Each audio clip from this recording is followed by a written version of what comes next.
A single mother offered to push a businessman's wheelchair without expecting anything. But moments later, he looked at her differently, fell in love, and made an offer that no one saw coming. But before we dive into the full story, let me know where you're watching from and what time it is. Now subscribe to the channel, and let's get started. Sarah Matthews clutched her worn purse tightly as she hurried through the busy hospital corridor. The smell of antiseptic hung in the air, mingling with the scent of the cheap coffee she had grabbed from the vending machine during her brief lunch break. Her uniform, a pale blue set of scrubs with the hospital logo, had seen better days, much like everything else in her life. She tucked a strand of auburn hair behind her ear, checking her watch nervously. She couldn't afford to be late returning from her break again. 3 warnings in 2 months. The supervisor had made it clear that a 4th would result in termination. As a 35-year-old single mother working as a hospital orderly, Sarah walked a precarious financial tightrope. Every paycheck was accounted for before it even arrived. Rent for their small 2-bedroom apartment, utilities, groceries, and her daughter Lily's medication. Lily, at just 7 years old, had been diagnosed with asthma 2 years ago, and the cost of her inhalers and checkups constantly stretched Sarah's budget to the breaking point. Sarah rounded the corner, quickening her pace. The hospital corridors seemed endless today. As she turned into the West Wing, she nearly collided with an elderly man in a wheelchair who had been attempting to maneuver himself down the hallway. His expensive suit and polished leather shoes stood in stark contrast to the clinical surroundings. "I'm so sorry, sir," Sarah exclaimed, stepping back. "Are you all right?" The man looked up at her with piercing blue eyes that somehow managed to be both stern and vulnerable at the same time. His silver hair was perfectly groomed, and despite being in a wheelchair, he carried himself with unmistakable authority. "I'm fine," he replied curtly, "though I'd be better if this place had competent staff who didn't abandon their patients." Sarah glanced around, noticing there were no nurses or attendants nearby. "Are you looking for someone to help you, sir?" The man's expression darkened. "I was supposed to be escorted to the east entrance 10 minutes ago for my driver to pick me up. Apparently the hospital staff has more important matters to attend to." Sarah checked her watch again. She was already 3 minutes late returning from her break. Another warning would be coming her way, threatening the job she desperately needed. But looking at the frustration on the man's face, she couldn't just walk away. "I'd be happy to take you to the east entrance," Sarah offered with a smile, positioning herself behind his wheelchair. The man raised an eyebrow. "Don't you have somewhere else to be?" Sarah hesitated for a moment. "Nothing that can't wait," she lied, pushing aside thoughts of her supervisor's stern face and another warning notice in her file. As Sarah began to push the wheelchair down the corridor, the man remained silent, his posture rigid. The only sound was the soft squeak of the wheelchair's wheels against the polished floor. "I'm Sarah, by the way," she said, attempting to break the uncomfortable silence. "Alexander Richardson," the man replied after a moment, his tone slightly less harsh than before. "CEO of Richardson Enterprises." Sarah's eyes widened slightly. Even she recognized that name. Richardson Enterprises was one of the largest conglomerates in the city, with interests in everything from real estate to pharmaceuticals. The man she was pushing in a wheelchair was worth billions. "It's nice to meet you, Mr. Richardson," she said, her voice betraying her surprise. "Humph," was his only response. As they continued down the corridor, Sarah noticed Alexander checking his watch repeatedly. "Are you in a hurry, sir?" she asked. "I have a board meeting in an hour," he replied. "One I can't miss, regardless of what these doctors say about taking it easy." "May I ask why you're in the hospital?" Sarah ventured, carefully navigating around a group of visitors. Alexander sighed. "Mild heart attack 3 days ago. Nothing serious, according to my doctors, but they insisted on keeping me for observation. Waste of time, if you ask me. I've been trying to get discharged all morning." Sarah's expression softened. "Heart attacks are always serious, Mr. Richardson. Your health should come first." Alexander scoffed. When you run a company with over 10,000 employees depending on you, there's no time to sit around in hospital beds watching daytime television. They reached the elevator, and Sarah pressed the button for the ground floor. As they waited, she noticed Alexander's hand trembling slightly as he adjusted his tie. "Are you feeling all right, sir?" she asked, concern evident in her voice. "I'm fine," he snapped, but his complexion had paled slightly, just eager to get back to work. The elevator arrived and Sarah carefully maneuvered the wheelchair inside. As the doors closed, Alexander suddenly clutched his chest, his breathing becoming labored. "Mr. Richardson!" Sarah exclaimed, immediately kneeling beside him. Her nurse's training kicked in as she pressed the emergency button on the elevator panel. "It's nothing," Alexander insisted between painful breaths. "Just indigestion." Sarah quickly checked his pulse, finding it rapid and irregular. "This isn't indigestion, Mr. Richardson. I think you're having another cardiac event." The elevator doors opened on the ground floor and Sarah called for help. Within moments, medical staff rushed over with a gurney. As they transferred Alexander from the wheelchair, his eyes locked with Sarah's, fear replacing the stern authority that had been there moments before. "Don't leave," he whispered, gripping her hand with surprising strength. "I won't," Sarah promised, running alongside the gurney as they rushed him back to the cardiac unit. Hours later, Sarah sat in the waiting room, exhaustion settling into her bones. She had called her supervisor to explain the situation, but it hadn't gone well. Another warning had been added to her file, with a clear message. One more, and she would be looking for a new job. She had also called Mrs. Peterson, her elderly neighbor who watched Lily after school, to ask if she could keep her daughter a bit longer. The kind woman had agreed, but Sarah knew she couldn't impose much more. A doctor emerged from the double doors, approaching her with a tired smile. "Ms. Matthews, Mr. Richardson is stable now. It was indeed another mild heart attack, but we caught it in time. He's asking to see you." Sarah followed the doctor through the cardiac unit to a private room where Alexander lay connected to various monitors. His complexion was still pale, but his eyes brightened slightly when she entered. "You stayed," he remarked, sounding surprised. Sarah nodded. "I promised I would." Alexander studied her for a moment. "You're not hospital staff, are you? At least not a nurse or doctor." "I'm an orderly," Sarah admitted. "I clean rooms, change bedding, help transport patients." "And you risked your job to help a stranger," Alexander stated rather than asked. Sarah shrugged. It seemed like the right thing to do. "What's your name again?" he asked. Sarah Matthews." Alexander nodded slowly. "Thank you, Sarah Matthews.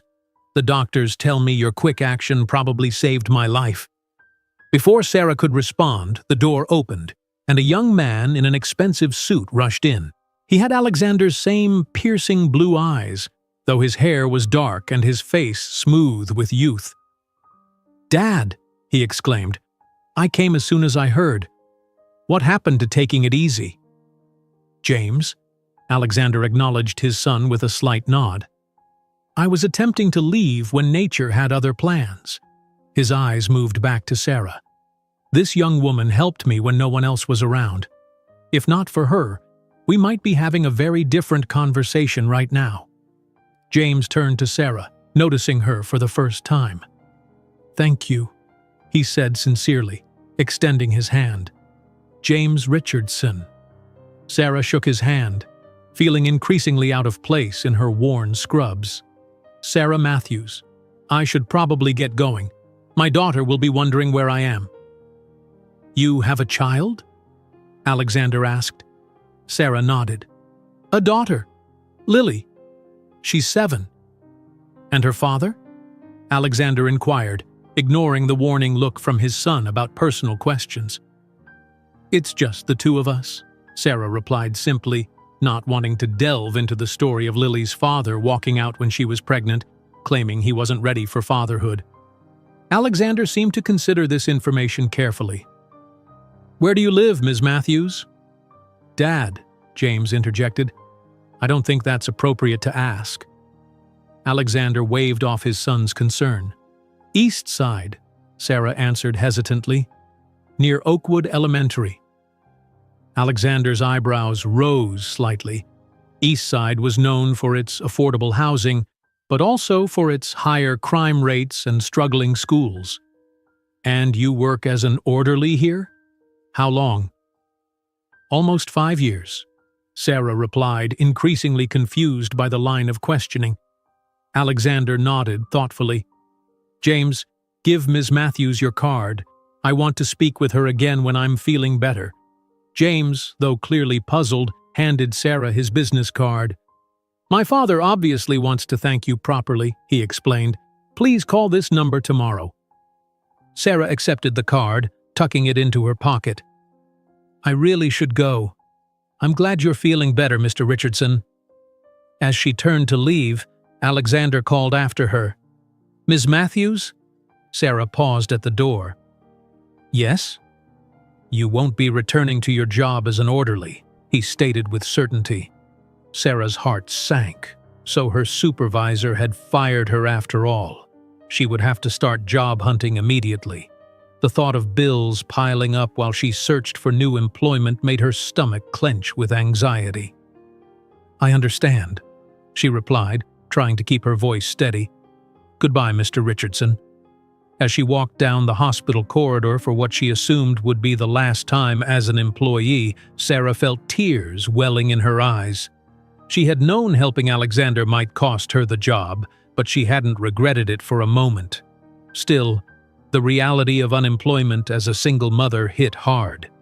Little did Sarah know that this moment of kindness would set in motion events that would transform her life in ways she could never have imagined.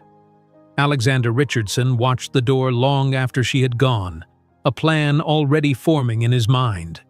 The next morning, Sarah sat at her small kitchen table, staring at James Richardson's business card while Lily munched on cereal across from her.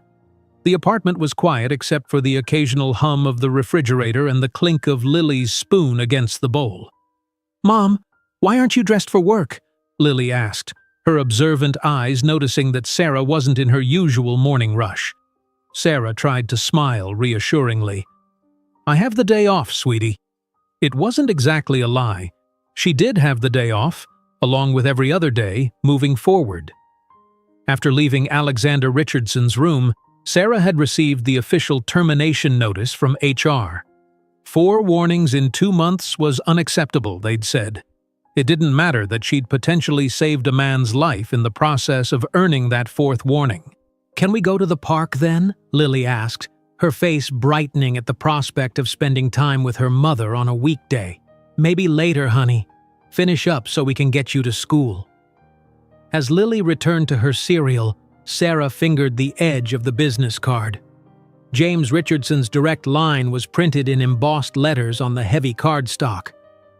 Alexander had said to call, but what could he possibly want?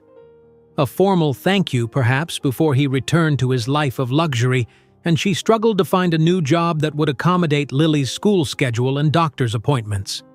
After dropping Lily off at school, Sarah returned to the apartment and began searching online for job listings.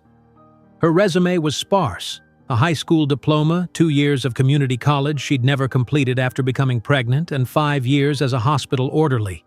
Not exactly the qualifications that made employers fight over candidates. By noon, she had applied to 7 positions, none of which she was particularly qualified for, and all of which paid less than her previous job. The rent was due in 2 weeks, and Lily's asthma medication needed refilling soon.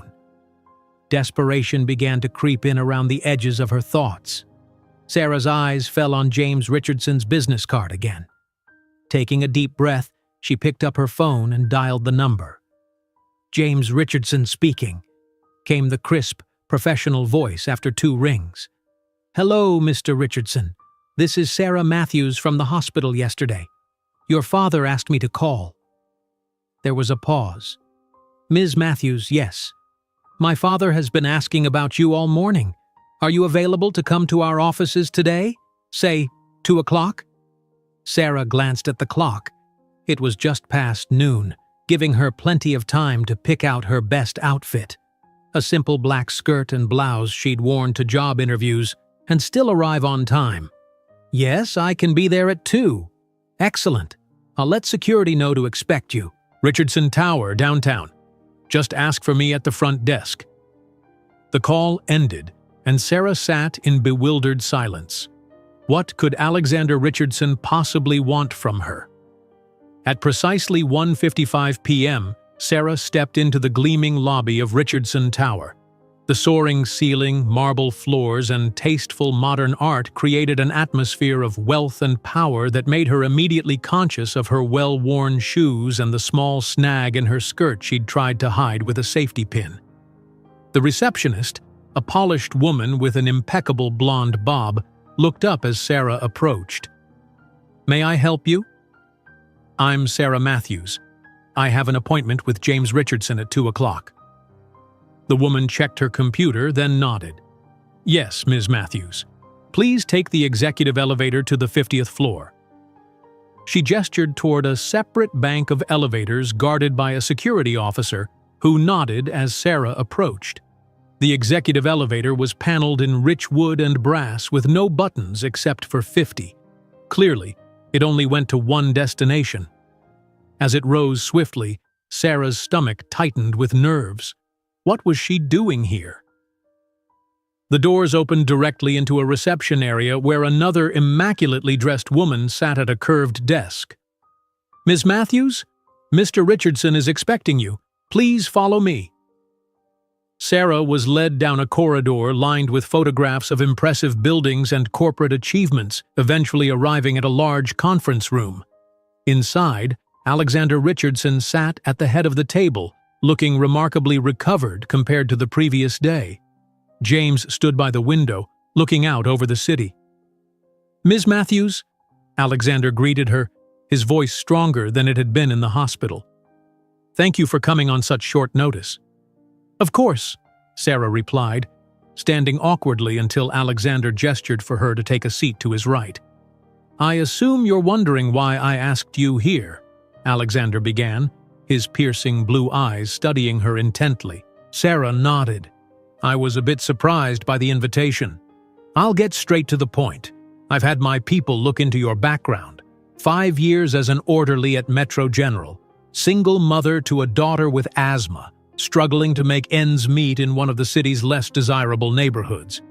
And fired yesterday because you chose to help me instead of returning from your break on time." Sarah stiffened. "You had me investigated?" "I never enter any situation without all the facts," Alexander replied unapologetically. "What I discovered was a woman of remarkable character. You sacrificed your job security to help a stranger, even though that job was your only means of supporting your child." James cleared his throat. "What my father is trying to say is that we'd like to offer you a position."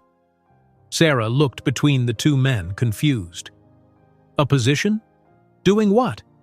I don't have any corporate experience." Alexander leaned forward.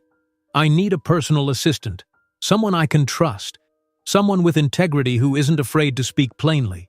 The heart attack has forced me to acknowledge certain limitations.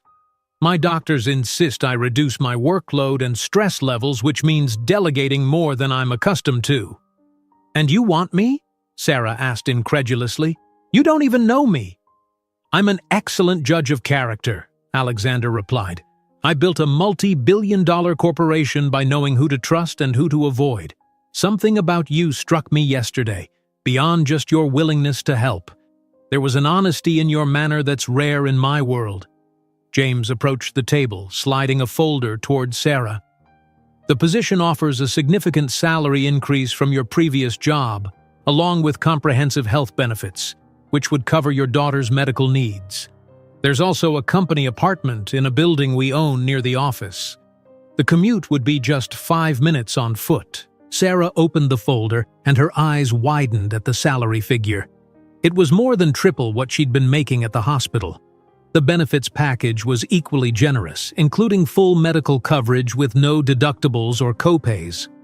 "This is overwhelming," she admitted, struggling to process the offer.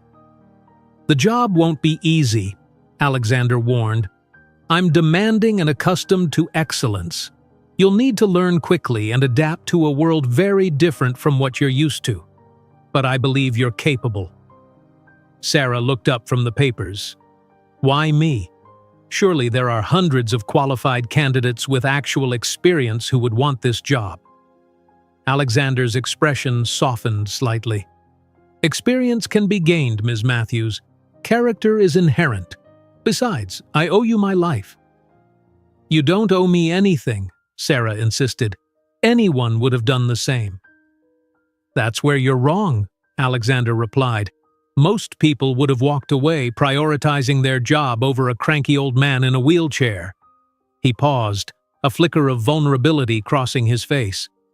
When I was lying on that gurney, thinking I might die, yours was the only face I saw that showed genuine concern, not for the CEO of Richardson Enterprises, but for me as a person. James stepped in, his tone more businesslike. The offer includes relocation assistance. We can have you and your daughter moved into the company apartment by the weekend if you accept. Sarah's mind raced. The salary would solve her financial problems overnight. The health benefits would ensure Lily received the best care for her asthma. The apartment would place them in a safer neighborhood with better schools. It seemed too good to be true. May I have some time to think about it? She asked. Alexander looked momentarily surprised, as if he wasn't accustomed to people not immediately accepting his offers. Of course. Take until tomorrow morning. He slid a business card across the table, his own this time. Call me directly with your decision. As Sarah stood to leave, Alexander added, One more thing, Ms. Matthews. While I value your compassion, in this position, I'll need you to be assertive as well. Don't be afraid to push back when necessary. Sarah nodded, tucking the folder and card into her purse. Thank you for the opportunity, Mr. Richardson. I'll call you tomorrow. As the executive elevator descended, Sarah leaned against the wall, trying to steady her breathing. Life had taught her to be cautious about things that seemed too good to be true. Yet something about Alexander Richardson's offer felt genuine, despite its unexpectedness. That evening, after putting Lily to bed, Sarah sat on her worn couch, reviewing the offer documents again. The salary and benefits were extraordinary, but it was the photo of the company apartment that made her pause. It was spacious and modern, with large windows overlooking the city park. Lily would have her own bedroom with plenty of space for her books and toys. They would be close to excellent schools and the best medical facilities. Sarah's phone rang, startling her. The caller ID showed a number she didn't recognize. Hello? She answered cautiously. Ms. Matthews. Alexander Richardson's voice was unmistakable. I hope I'm not calling too late. No, it's fine. Is something wrong? Not at all. I realized after our meeting that I neglected to address one of your concerns adequately. You mentioned not having corporate experience. Yes, that's true. I wanted to assure you that James will help train you in the specifics of the role. You won't be thrown into the deep end without support. Sarah was surprised by his consideration. Thank you for clarifying that. There was a pause before Alexander continued, his voice softer than she'd heard before. I also wanted to say that I understand this is a significant change for you and your daughter. Change can be frightening even when it's for the better. Something in his tone made Sarah curious. You sound like you're speaking from experience. Alexander chuckled, a warm sound she hadn't expected from him. Indeed. When I started Richardson Enterprises 40 years ago, I was terrified. I had a good job at an established firm, a pregnant wife, and a mortgage. Leaving security for the unknown was the hardest decision I've ever made. But it worked out for you, Sarah observed. Yes, it did. But success wasn't guaranteed. It required courage to take that first step. He paused again. I see that same courage in you, Ms. Matthews. The courage to put someone else's needs before your own, even at great personal cost. Sarah didn't know how to respond to the unexpected compliment. "I won't keep you any longer," Alexander said. "I just wanted to address your concern. Good night, Ms. Matthews." "Good night, Mr. Richardson." After hanging up, Sarah sat in silence, contemplating the conversation. Something had shifted in Alexander's tone when he spoke about courage and taking risks. There had been a warmth, almost a wistfulness that contradicted his stern business persona. As she finally prepared for bed, Sarah had nearly made her decision. The opportunity was too significant to pass up, not just for herself but for Lily. Yet she couldn't shake the feeling that accepting this position would change her life in ways that extended far beyond financial security. The morning sunlight streamed through the windows of the Richardson Enterprises Company apartment, casting warm patterns across the polished hardwood floors. Sarah stood in the spacious living room, still unable to believe this was now her home. It had been 1 week since she'd accepted Alexander Richardson's job offer, and the whirlwind of changes had left her feeling as though she'd stepped into someone else's life. "Mom, Mom, come see my room again," Lily called, her excited voice echoing through the apartment. Sarah smiled, following the sound of her daughter's footsteps. Lily's bedroom was a child's dream, twice the size of her old room, with built-in bookshelves, a window seat overlooking the park, and walls painted a soft lavender at Lily's request. The moving company had arranged all of her toys and books, making the space instantly feel like hers. "It's wonderful, sweetie," Sarah said, watching as Lily bounced on her new bed. "Can Jenny come for a sleepover, please? I want to show her everything." Sarah smiled at her daughter's excitement. "Maybe next weekend. We're still settling in." The truth was, Sarah was nervous about her first day at Richardson Enterprises, which started tomorrow. The weekend had been consumed with moving and helping Lily adjust to their new surroundings. Now, with Sunday evening approaching, anxiety was setting in about her ability to perform in a role she had no experience with. As if sensing her thoughts, Sarah's phone buzzed with a text message from James Richardson.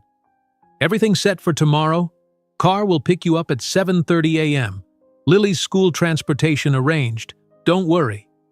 The thoroughness of the Richardsons' planning continued to surprise Sarah. When she'd called Alexander to accept the position, things had moved with remarkable efficiency. The company apartment was prepared within 2 days. Lily's transfer to the prestigious Westside Elementary School was arranged without Sarah having to navigate any bureaucracy. Even her hospital job termination had been handled. Alexander's lawyers had negotiated a resignation rather than a firing, ensuring she could use the hospital as a reference in the future, if needed. After putting Lily to bed that night, Sarah laid out her outfit for the next day. A new charcoal gray suit that James had insisted was a new employee welcome gift from the company. It was the most expensive piece of clothing she'd ever owned, tailored perfectly to her measurements by a stylist who had shown up at their doorstep with racks of professional attire. Sarah barely slept that night, and when the alarm went off at 6 a.m., she was already awake. By 7:25, dressed in her new suit with her hair neatly styled, she was waiting by the door. Lily, also dressed for her first day at the new school, stood beside her, bouncing with excitement rather than nerves. "You look pretty, Mom," Lily said, reaching up to touch the sleeve of Sarah's suit. "Thank you, sweetheart. You look pretty too." Sarah smoothed Lily's hair, marveling at how quickly her daughter adapted to change. While Sarah felt like an imposter in her expensive clothes and new surroundings, Lily had embraced their new life with the uncomplicated enthusiasm of childhood. At exactly 7:30, Sarah's phone buzzed with a text. "Car waiting downstairs." Taking a deep breath, she took Lily's hand and stepped into the hallway. The car was a sleek black sedan with a professional driver who greeted them by name. He explained that after dropping Sarah at the office, he would take Lily to her new school where the principal was expecting her. Sarah gave Lily a tight hug before watching her daughter climb confidently into the car for her solo journey to school. When Sarah arrived at Richardson Tower, her nervousness reached new heights. Yesterday she had been a visitor. Today she was supposed to belong here. The same security guard from her interview nodded in recognition as she approached the executive elevator. "Good morning, Ms. Matthews. Mr. Richardson is already in his office. Floor 50. The executive reception area was bustling with activity when Sarah arrived. The receptionist, Angela, Sarah remembered from her interview, smiled in greeting. "Good morning, Ms. Matthews. Mr. Richardson asked that you go directly to his office. Down the hall, last door on the right." Sarah followed the directions, her heart pounding. She knocked softly on the heavy wooden door. "Enter," came Alexander's commanding voice. The office was impressive. Corner windows provided panoramic views of the city, while tasteful art and dark wood furnishings created an atmosphere of established power. Alexander sat behind a massive desk, reading through a stack of documents. He looked up as she entered, his expression unreadable. "Ms. Matthews, precisely on time." "Good. Good morning, Mr. Richardson," Sarah replied, trying to keep her voice steady. Alexander gestured to a desk positioned near the door to his office. "That will be your station, close enough that I can reach you when needed, but with enough privacy for your own work." He stood, moving with surprising ease for someone who had experienced 2 heart attacks recently. "James will brief you on your specific duties, but essentially, you'll manage my schedule, coordinate with department heads, and ensure I'm prepared for all meetings and events."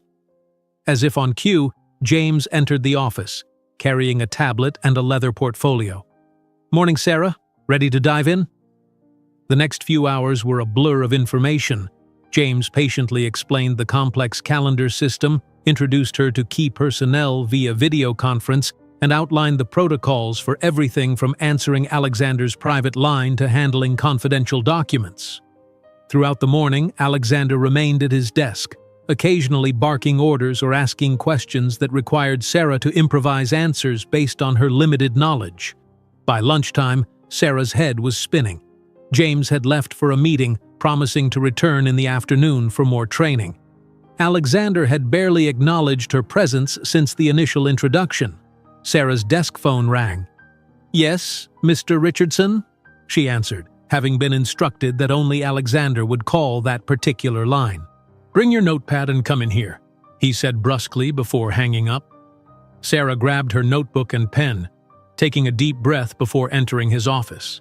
Alexander was standing by the window looking out at the city. "Close the door," he said without turning around. Sarah did as instructed, then stood waiting, unsure whether to approach or remain by the door. Alexander finally turned to face her. "How's your daughter settling into the new apartment?" The personal question caught Sarah off guard. "She loves it. Thank you for arranging everything so quickly." Alexander nodded. "And the school? Was the transition smooth?" "Yes, the principal has been very welcoming. Lily was excited about starting there today." Alexander gestured for her to take a seat in one of the chairs facing his desk. "Good. I know my abrupt offer has turned your life upside down. I appreciate your willingness to adapt quickly." As he resumed his seat behind the desk, Sarah noticed he looked tired, the lines around his eyes more pronounced than they had been during their previous meetings. "Are you feeling all right, Mr. Richardson?" she asked before she could stop herself. Alexander's eyebrows rose slightly at the personal question. "I'm fine. Just pushing myself a bit more than my doctors would prefer." "Perhaps you should consider their advice," Sarah suggested gently. "Heart attacks are serious, even mild ones." A flash of irritation crossed Alexander's face. "I didn't hire you to monitor my health, Ms. Matthews." "No, you hired me to be your assistant," Sarah replied, surprising herself with her boldness. "And I believe part of that role is helping you manage your time and priorities effectively. Your health should be one of those priorities." For a moment, Alexander stared at her, and Sarah feared she'd overstepped. Then, unexpectedly, a small smile tugged at the corner of his mouth. "You took my instruction to be assertive quite literally, I see." Sarah felt her cheeks warm. "I apologize if I was too forward." "Don't apologize for doing exactly what I asked," Alexander said. "You're right, of course. My doctors would agree with you." He picked up a folder from his desk. "This is why I called you in. I need you to reschedule these meetings to accommodate a medical appointment tomorrow, without mentioning the nature of the appointment." Sarah accepted the folder, relieved that she hadn't offended him. "I'll take care of it right away." As she turned to leave, Alexander added, "Ms. Matthews?" "Yes?" "I meant what I said about appreciating your adaptability. This position is demanding and you're handling it well so far." The unexpected compliment buoyed Sarah's confidence as she returned to her desk. Perhaps she could do this job after all. The afternoon passed in a flurry of rescheduled meetings, phone calls, and more training with James. By 6 o'clock, when most of the executive floor had emptied, Sarah was exhausted but feeling more confident than she had that morning. She was preparing to leave when Alexander emerged from his office, briefcase in hand. "Calling it a day, Ms. Matthews?" "Yes, sir. I need to get home to Lily." Alexander nodded. "The car is waiting to take you home. Same arrangement tomorrow morning." "Thank you, Mr. Richardson." As they rode the executive elevator together, Alexander broke the silence. "How was your first day, really?" Sarah considered her answer. "Overwhelming," she admitted. "But in a good way. There's so much to learn." "You'll catch on quickly," Alexander said with certainty. "I wouldn't have hired you otherwise." When the elevator reached the lobby, Alexander surprised her by adding, "Give my regards to Lily. Tell her I hope she enjoyed her first day at Westside Elementary." The unexpected personal touch left Sarah momentarily speechless. "I will. Thank you." As promised, the car was waiting, and Sarah sank into the soft leather seat with relief. The driver handed her a tablet. "Ms. Matthews, this is for you. Mr. James said you should review these files tonight." Sarah accepted the tablet, noticing it was already logged into the Richardson Enterprises system. Another layer of responsibility. Another indication of the trust being placed in her. When she arrived home, Lily was full of stories about her new school, the advanced computer lab, the music room with real instruments, the library with more books than she'd ever seen. Sarah listened, marveling at how quickly their lives had transformed. Later, after Lily was asleep, Sarah sat on the sofa in their elegant new living room, reviewing the files James had sent.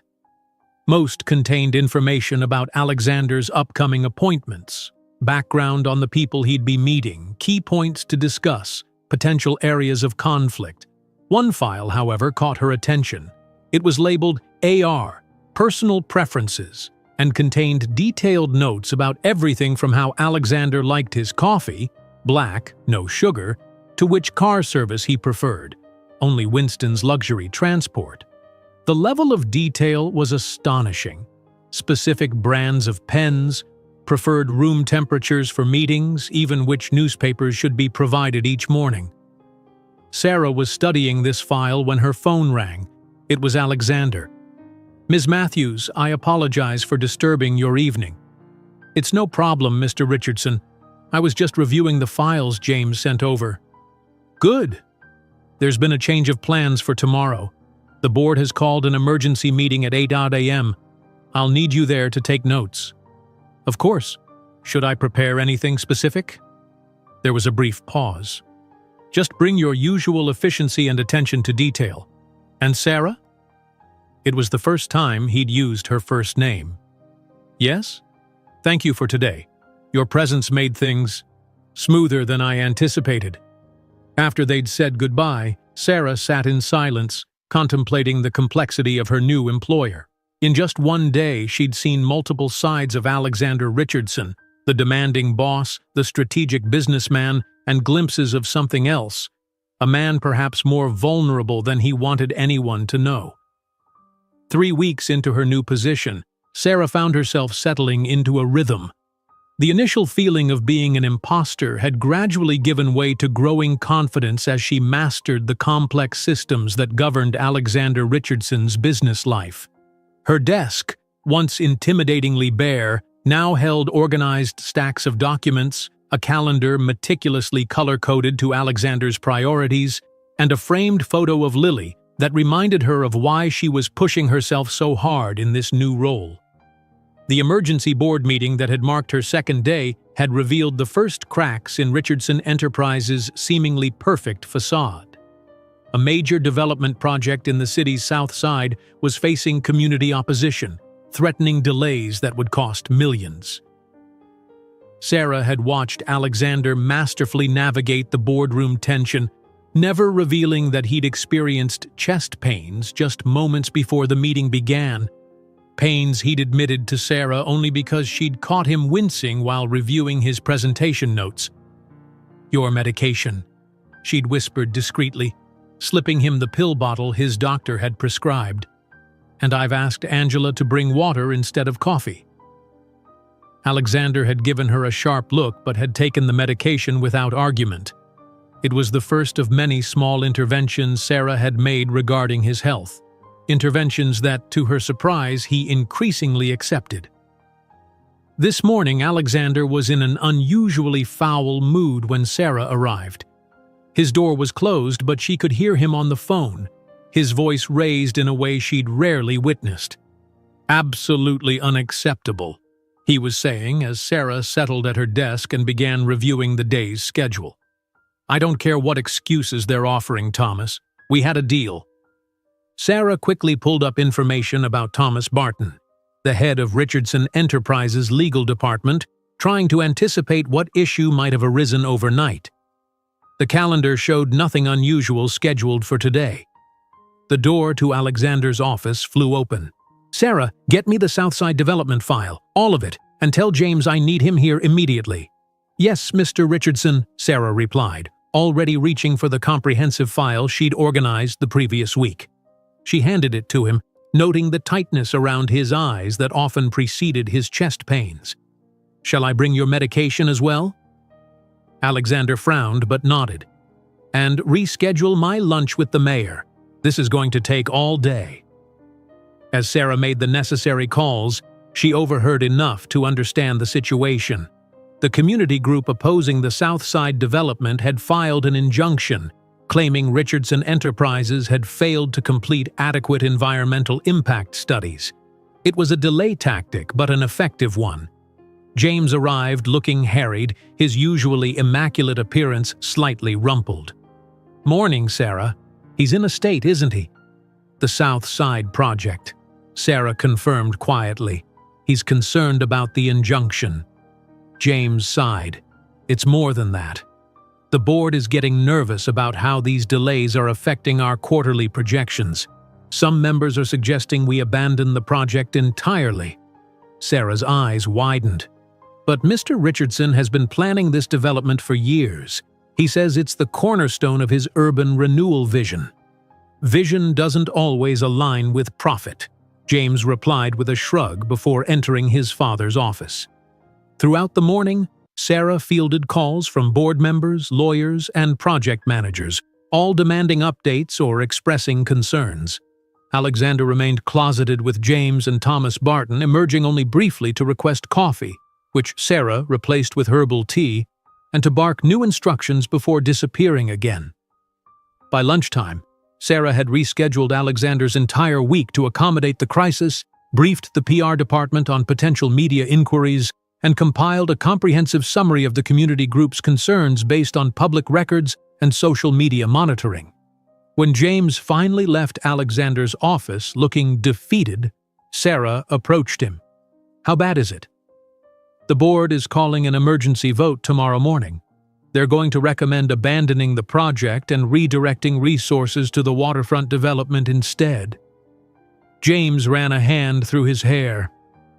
"Dad is not taking it well." "But the Southside project was going to provide affordable housing and jobs in an area that desperately needs economic investment," Sarah said, remembering the passionate way Alexander had spoken about the development during a previous meeting. "It's also going to provide less return on investment than the luxury condos on the waterfront," James replied. "Business is business." After James left, Sarah hesitated outside Alexander's door, the summary she'd prepared in hand. She could hear him on the phone again, his voice tight with controlled anger. When the call ended, she knocked softly. "What is it?" Alexander snapped. Sarah entered, finding him standing by the window, his back to the door. "I've prepared a summary of the community group's concerns, sir, and I took the liberty of researching their leadership." Alexander turned, his expression guarded. "Why would you do that?" "I thought it might be helpful to understand exactly who's opposing the project and why." Sarah placed the document on his desk. "The group isn't anti-development. They're primarily concerned about losing access to the community garden that currently occupies part of the proposed site, and about potential increases in local rents displacing current residents." Alexander's eyebrows rose slightly as he picked up the summary. "How did you compile this so quickly?" "Social media analysis, public records, and I made a few calls to community organizations I worked with during my time at the hospital." Sarah hesitated, then added, "These aren't unreasonable concerns, Mr. Richardson. They might be addressable with some modifications to the plan." Alexander studied her for a moment. "You think I haven't considered the community's concerns? We held public forums, conducted surveys. With all due respect, sir, there's a difference between formal corporate outreach and actually listening to the community." Sarah surprised herself with her boldness. Sometimes people don't feel comfortable speaking up in official settings, especially when faced with corporate representatives in suits. She expected Alexander to dismiss her suggestion, but instead he sank into his chair, looking suddenly tired. "The board wants to abandon the project entirely. They see the injunction as a convenient excuse to redirect our resources to more profitable ventures." "What do you want?" Sarah asked quietly. Alexander looked up, seeming startled by the question. "What?" "It's your company, your vision. What outcome do you want for the South Side project?" For a moment, Alexander was silent, his gaze drifting to a framed photograph on his desk that Sarah had never paid much attention to before. It showed a much younger Alexander standing in front of what looked like a small corner grocery store. "I grew up in South Side," he said finally, his voice softer than Sarah had ever heard it. "Not the gentrified parts you see now, the real South Side. My father ran a small grocery store there for 30 years. He nodded toward the photograph. "That store put food on our table and sent me to college. When he died, the neighborhood was already declining. The store closed. The building was demolished to make way for a parking lot that never materialized." Sarah remained silent, sensing he rarely shared this part of his history. "The South Side development isn't just another profit center," Alexander continued. "It's about restoring life to a neighborhood that's been systematically neglected. Yes, Richardson Enterprises will make money. I'm not running a charity. But we've designed the project to include affordable housing, green spaces, and commercial opportunities specifically for local entrepreneurs." His expression hardened. "And now the board wants to abandon it in favor of more luxury condos for the wealthy." Sarah considered his words carefully. "Perhaps there's a way to address the community's specific concerns while maintaining your vision for the project." "I'm open to suggestions, Ms. Matthews. The board votes tomorrow morning." Sarah took a deep breath. "What if you met directly with the community group's leadership? Not in a corporate setting, not with lawyers present. Just you, listening to their concerns, explaining your personal connection to the neighborhood and your vision for its future." Alexander looked skeptical. "It's a bit late for a charm offensive." "It's not about charm, Mr. Richardson. It's about authenticity. These people believe they're fighting a soulless corporation. They don't know they're fighting someone who actually shares their desire to see the neighborhood thrive." Something shifted in Alexander's expression, a spark of consideration. "Even if I agreed to this approach, how would we arrange such a meeting before tomorrow's board vote?" Sarah smiled slightly. "As it happens, the community group is holding a strategy meeting tonight at the Southside Community Center. Their leader is Maria Diaz, a former nurse who worked at Metro General until she retired last year to focus on community activism. I assisted her with patient care several times." Alexander's eyebrows rose. "You're suggesting I crash a community meeting?" "I'm suggesting you request a few minutes of their time as a gesture of respect and genuine interest in their concerns." Sarah hesitated, then added, "And I think it would be more effective if you went alone, without the corporate entourage that usually surrounds you." "Alone," Alexander repeated flatly. "Well, with me," Sarah clarified, "someone needs to drive while you prepare your talking points." To her surprise, Alexander laughed. A genuine sound she'd rarely heard from him. "You're either very brave or very foolish to suggest this approach, Ms. Matthews. Sometimes unconventional problems require unconventional solutions," Sarah replied. "The board is expecting you to either fight this through legal channels or surrender. They're not expecting you to personally engage with the opposition." Alexander was quiet for a long moment, considering. "You really think this could work?" "I think it has a better chance than continuing to fight through lawyers, which only reinforces the perception that Richardson Enterprises doesn't care about community input." Alexander checked his watch. "What time is this meeting?" 7 o'clock. I can have the car ready at 6:30. The community center is about 20 minutes from here." Alexander nodded slowly. "Tell James to clear my schedule for the evening, and find out what happened to that community garden they're so concerned about protecting. If it's important to them, I want to understand why." "Yes, sir," Sarah replied, already making mental notes. As she turned to leave, Alexander added, "And Sarah? No suits tonight? If we're going to do this, let's not look like corporate raiders descending on their territory." Sarah smiled. "I think I can manage that." After she left his office, Sarah sat at her desk, both exhilarated and terrified by what she'd just initiated. She had essentially suggested that one of the most powerful CEOs in the city abandon his usual approach to business challenges and take a personal risk. If it failed, the board would likely vote against the Southside project, and Alexander might question her judgment going forward. But if it worked, if Alexander could connect with the community on a human level and find a compromise, it could save a project that clearly meant more to him than simple profit. For the first time, Sarah had glimpsed the man behind the corporate titan, the man who remembered his roots and wanted to honor them. As she began making arrangements for the evening's unexpected excursion, Sarah realized that in just 3 weeks, her role had evolved far beyond managing Alexander's calendar and fetching his tea. Somehow, she had become someone whose perspective he valued, whose unconventional suggestions he would consider. It was a position of influence she had never expected to have, and it both thrilled and terrified her. The Southside Community Center was a modest brick building with faded murals decorating its exterior walls. As Alexander's car pulled into the nearly full parking lot, Sarah noticed him studying the surroundings with an unreadable expression. He had followed her suggestion about attire, wearing dark jeans and a simple button-down shirt rather than his usual tailored suit. It was the first time she had seen him dressed so casually, and the change made him appear somehow more approachable, less like the intimidating CEO and more like an ordinary man. Sarah herself had changed into clothes she was more comfortable in, black pants and a simple blouse that reminded her of her life before Richardson Enterprises.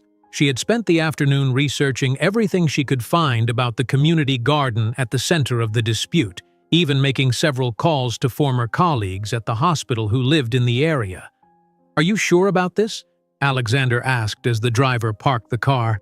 It was the third time he'd posed the question since they'd left the office. "Honestly? No," Sarah admitted.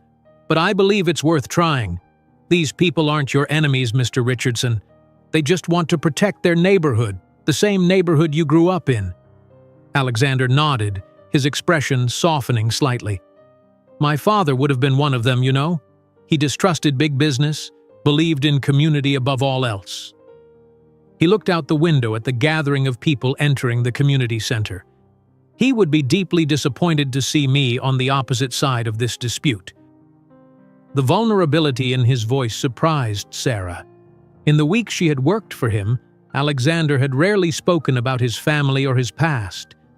This glimpse into his personal history felt significant, a piece of the complex puzzle that was Alexander Richardson. Perhaps tonight is an opportunity to honor his memory by finding common ground, Sarah suggested gently. Alexander turned to her, studying her face with such intensity that Sarah felt heat rising in her cheeks. "You're quite remarkable, Ms. Matthews. In just a few weeks you've come to understand aspects of my character that associates of 20 years have never grasped." Before Sarah could respond to this unexpected praise, Alexander was opening the car door. "Let's get this over with. Wait here," he instructed the driver. "This may be a short visit if they throw us out immediately." As they approached the community center entrance, Sarah could feel the tension in Alexander's posture. For a man accustomed to commanding rooms and making decisions that affected thousands of lives, this direct confrontation with community opposition seemed to genuinely unsettle him. Inside, folding chairs had been arranged in rows facing a small podium. The meeting had already begun, with a middle-aged Latina woman addressing the gathered crowd of about 50 people.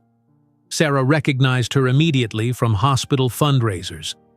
"That's Maria Diaz," she whispered to Alexander, "former head nurse of pediatrics at Metro General. She's highly respected in this community." Maria was speaking passionately about the importance of preserving the community garden.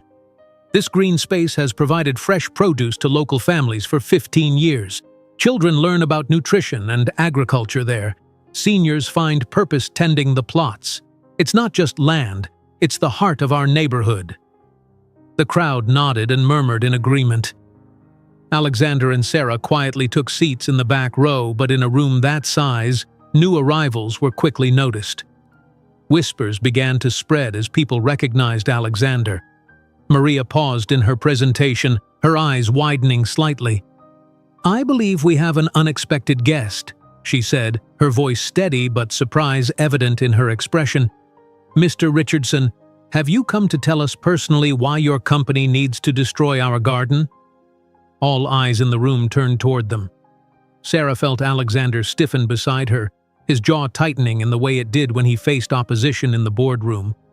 For a moment she feared he might revert to his authoritative CEO persona and undo any chance of connection. Instead, he stood slowly.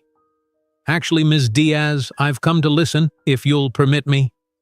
A murmur ran through the crowd. Maria studied him for a long moment, then nodded. "We welcome all voices here, Mr. Richardson, even unexpected ones." Alexander made his way to the front of the room, his movements measured and calm despite the hostile glances from some attendees. Sarah remained in her seat, watching with a mixture of anxiety and hope. "Thank you for allowing me to speak," Alexander began, his voice quieter than his usual commanding tone.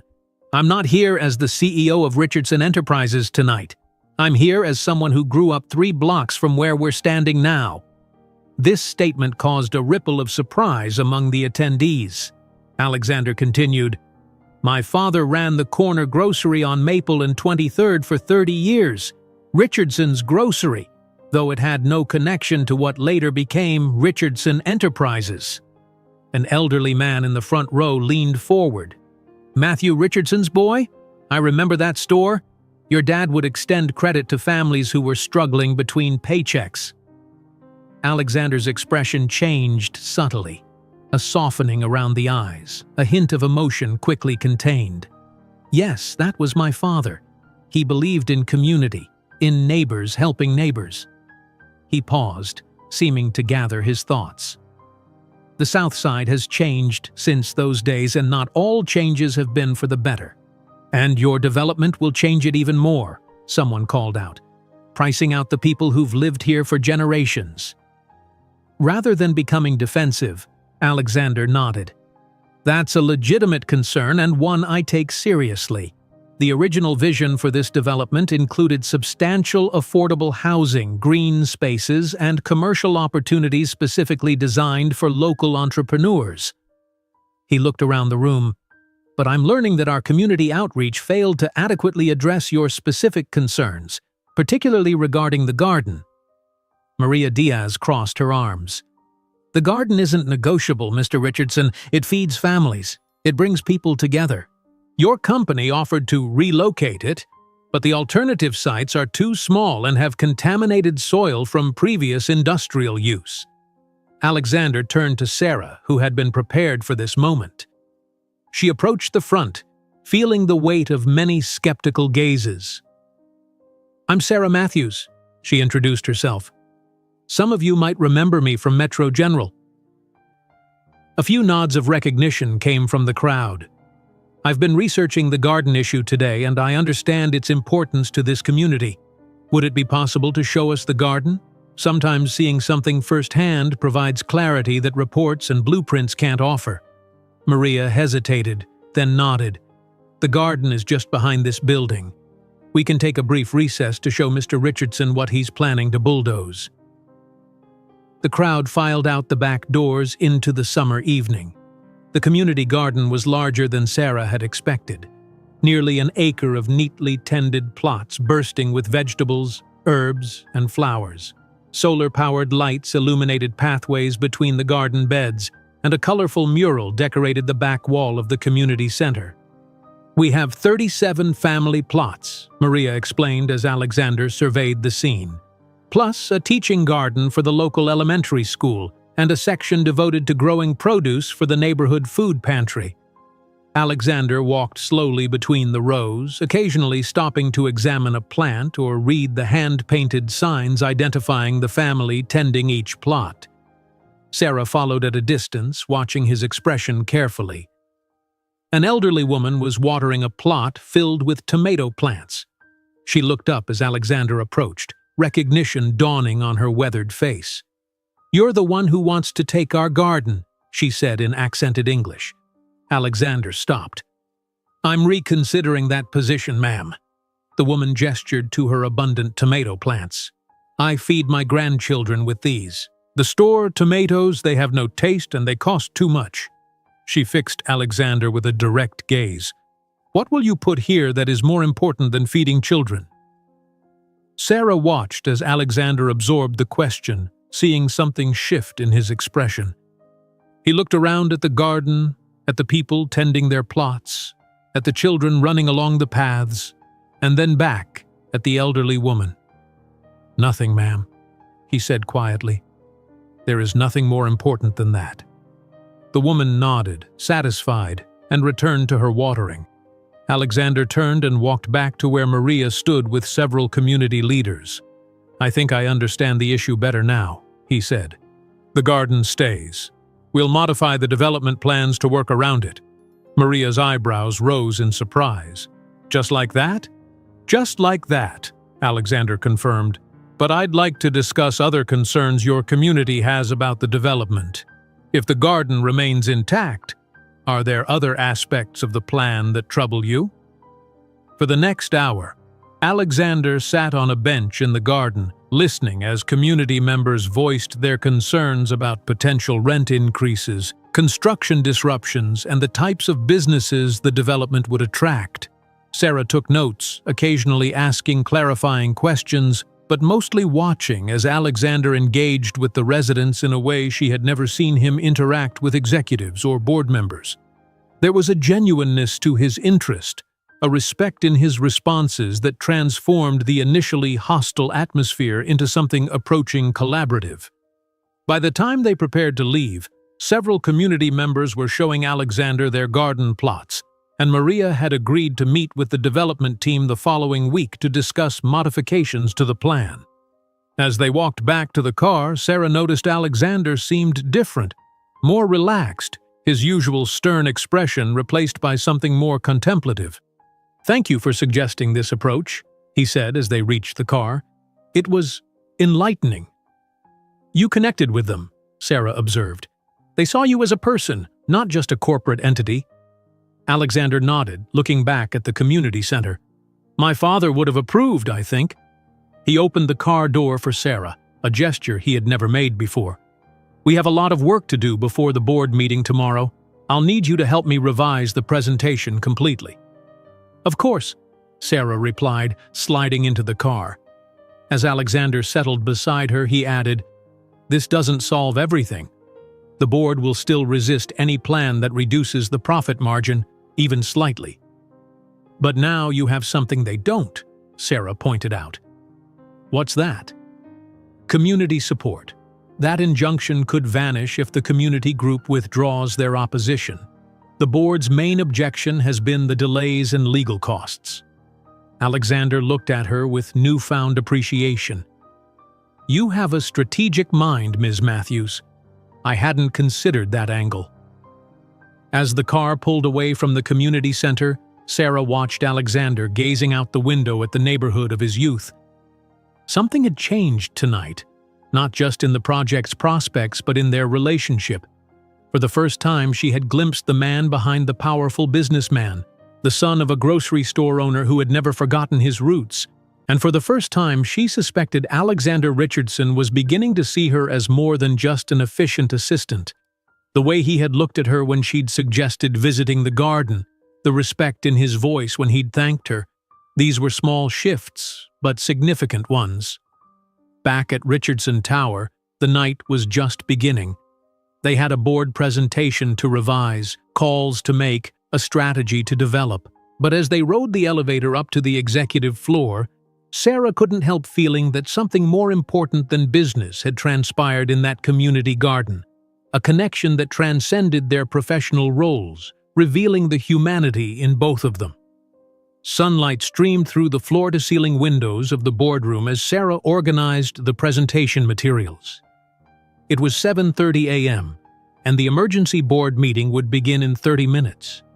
She and Alexander had worked until well past midnight revising the entire South Side development strategy, incorporating the community feedback and restructuring the financial projections to accommodate the preservation of the garden.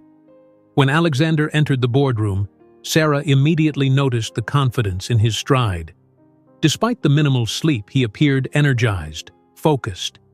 He'd never looked more like the commanding CEO she'd first encountered in the hospital corridor. Everything ready? He asked, surveying the meticulously arranged materials. Yes, sir. I've uploaded the revised presentation to the system and placed printed copies at each seat. The financial projections are highlighted in yellow as you requested. Alexander nodded, then lowered his voice. And the other matter we discussed? Maria Diaz will be calling at precisely 9:15 during your presentation. Sarah handed him his tablet. I've programmed her number to appear on your screen when she calls. Excellent. Alexander placed his hand briefly on Sarah's shoulder, a gesture of appreciation that sent an unexpected warmth through her. Whatever happens in this meeting, I want you to know your contribution has been invaluable. Before Sarah could respond, the boardroom doors opened and James entered, followed by several board members. Sarah moved discreetly to her position at the side of the room, where she could observe without being intrusive. As more directors arrived, the tension in the room became palpable. Sarah recognized most of them from photos and biographies she'd studied during her first week. Wealthy investors, industry veterans, former executives. These were people accustomed to evaluating situations purely through the lens of profit and loss. James approached Sarah while his father greeted the board members. Did you two get any sleep last night? He asked quietly. The security log shows you didn't leave until after 1 a.m. Enough, Sarah replied. Your father is prepared. James studied her with a curious expression. You really believe in him, don't you? The question caught Sarah off guard. Of course. He's your father and my employer. It's more than that, James observed. In the short time you've been here, you've become his advocate. It's unexpected. Before Sarah could formulate a response, the board chairman called the meeting to order. Alexander took his position at the head of the table, his presence commanding the room's attention immediately. Ladies and gentlemen, thank you for convening on short notice, he began. We're here to discuss the South Side Development Project and the recent injunction filed by community activists. The chairman, Harold Winters, a silver-haired man with a perpetual frown, interjected immediately. "Alexander, the board's position has evolved since our last discussion. We believe the most prudent course of action is to divest from the Southside project entirely and redirect those resources to the waterfront development, which faces fewer regulatory hurdles and promises a higher return on investment." Murmurs of agreement rippled around the table. Sarah watched Alexander's expression remain impassive, though she had come to recognize the slight tightening around his eyes that indicated controlled frustration. "I understand the board's concerns," Alexander replied smoothly. "However, I believe abandoning the project would be a significant strategic error, both financially and in terms of corporate reputation." He launched into the presentation they had prepared, methodically addressing the financial projections, the modified development plan that preserved the community garden, and the potential for positive press coverage of Richardson Enterprises' responsive approach to community concerns. As Alexander spoke, Sarah observed the board members' reactions. Some appeared skeptical, others outright dismissive. Winters, in particular, seemed unmoved, checking his watch repeatedly as if eager to proceed to the vote he clearly expected to win. "While I appreciate the revised projections, Alexander," Winters said when Alexander paused, "they still show a 15% lower return than the waterfront project. Our responsibility is to the shareholders."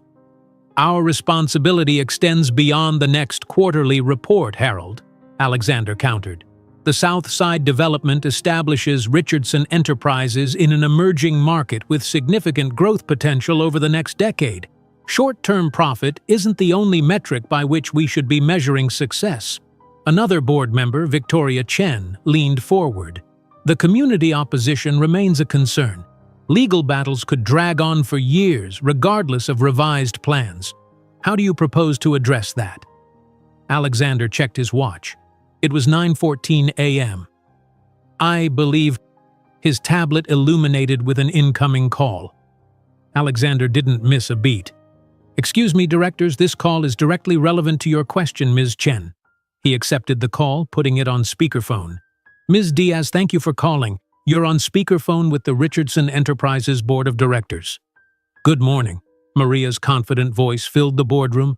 "I'm calling to inform you that the Southside Community Action Committee has voted unanimously to withdraw our injunction against the Richardson Enterprises development project, conditional upon the written guarantees we discussed last night regarding the preservation of the community garden and the affordable housing commitments." The board members exchanged surprised glances. Winters' eyebrows shot up in disbelief. "Thank you, Ms. Diaz," Alexander replied smoothly. "I'll have our legal team draft those guarantees today. We appreciate your willingness to work collaboratively on this project." After ending the call, Alexander faced the board with barely concealed satisfaction. "As you can see, the primary obstacle to proceeding with the Southside development has been removed. We can move forward immediately without the legal delays you were concerned about." "When did this happen?" Winters demanded. "How did you secure their cooperation so quickly?" Alexander glanced briefly at Sarah before answering. "Sometimes the most effective negotiations happen person to person, not through layers of lawyers. I visited the community center last night, saw the garden firsthand, and listened to their concerns. Once they understood our commitment to preserving what matters most to them, they were willing to work with us rather than against us." Victoria Chen looked impressed. "That's surprisingly progressive, Alexander. Not your usual approach." "Perhaps it's time for new approaches," Alexander replied. "The revised plan maintains a healthy profit margin while creating goodwill in a community where Richardson Enterprises hopes to establish a lasting presence." For the next 45 minutes, the discussion continued, with board members peppering Alexander with questions about the revised plans. Sarah watched in admiration as he addressed each concern methodically, displaying an intimate knowledge of the project details that he hadn't possessed before their late-night preparation session. When the vote finally came, It was 9-3 in favor of proceeding with the revised Southside Development Plan. Winters and two allies remained opposed, but they were overruled by the majority, who had been swayed by Alexander's presentation and the removal of the legal obstacle. As the meeting adjourned, board members filed out, several stopping to congratulate Alexander on the unexpected resolution. When the room had emptied except for Alexander, James, and Sarah, James shook his head in amazement. "I didn't think you could pull it off," he admitted to his father. "The board was set on abandoning the project yesterday." "Never underestimate the power of removing obstacles before they can be used against you," Alexander replied. He turned to Sarah. "Ms. Matthews, would you join me in my office? We need to discuss next steps." Once they were alone in Alexander's office, his professional demeanor softened slightly. "We did it," he said, allowing himself a rare smile. "You did it," Sarah corrected. "Your presentation was perfect." Alexander shook his head. "This victory belongs to both of us. Your suggestion to meet with the community directly changed everything." He moved to the window, looking out over the city skyline. "I've been running this company for 30 years, Sarah. In all that time, I've approached problems one way, with lawyers, with financial leverage, with corporate power. Last night reminded me that sometimes the simplest approach is the most effective." The use of her first name didn't escape Sarah's notice. It had been happening more frequently since their visit to the community garden. "I'm glad it worked out," she said simply. Alexander turned from the window, studying her with an intensity that made Sarah suddenly self-conscious. "Why did you suggest that approach?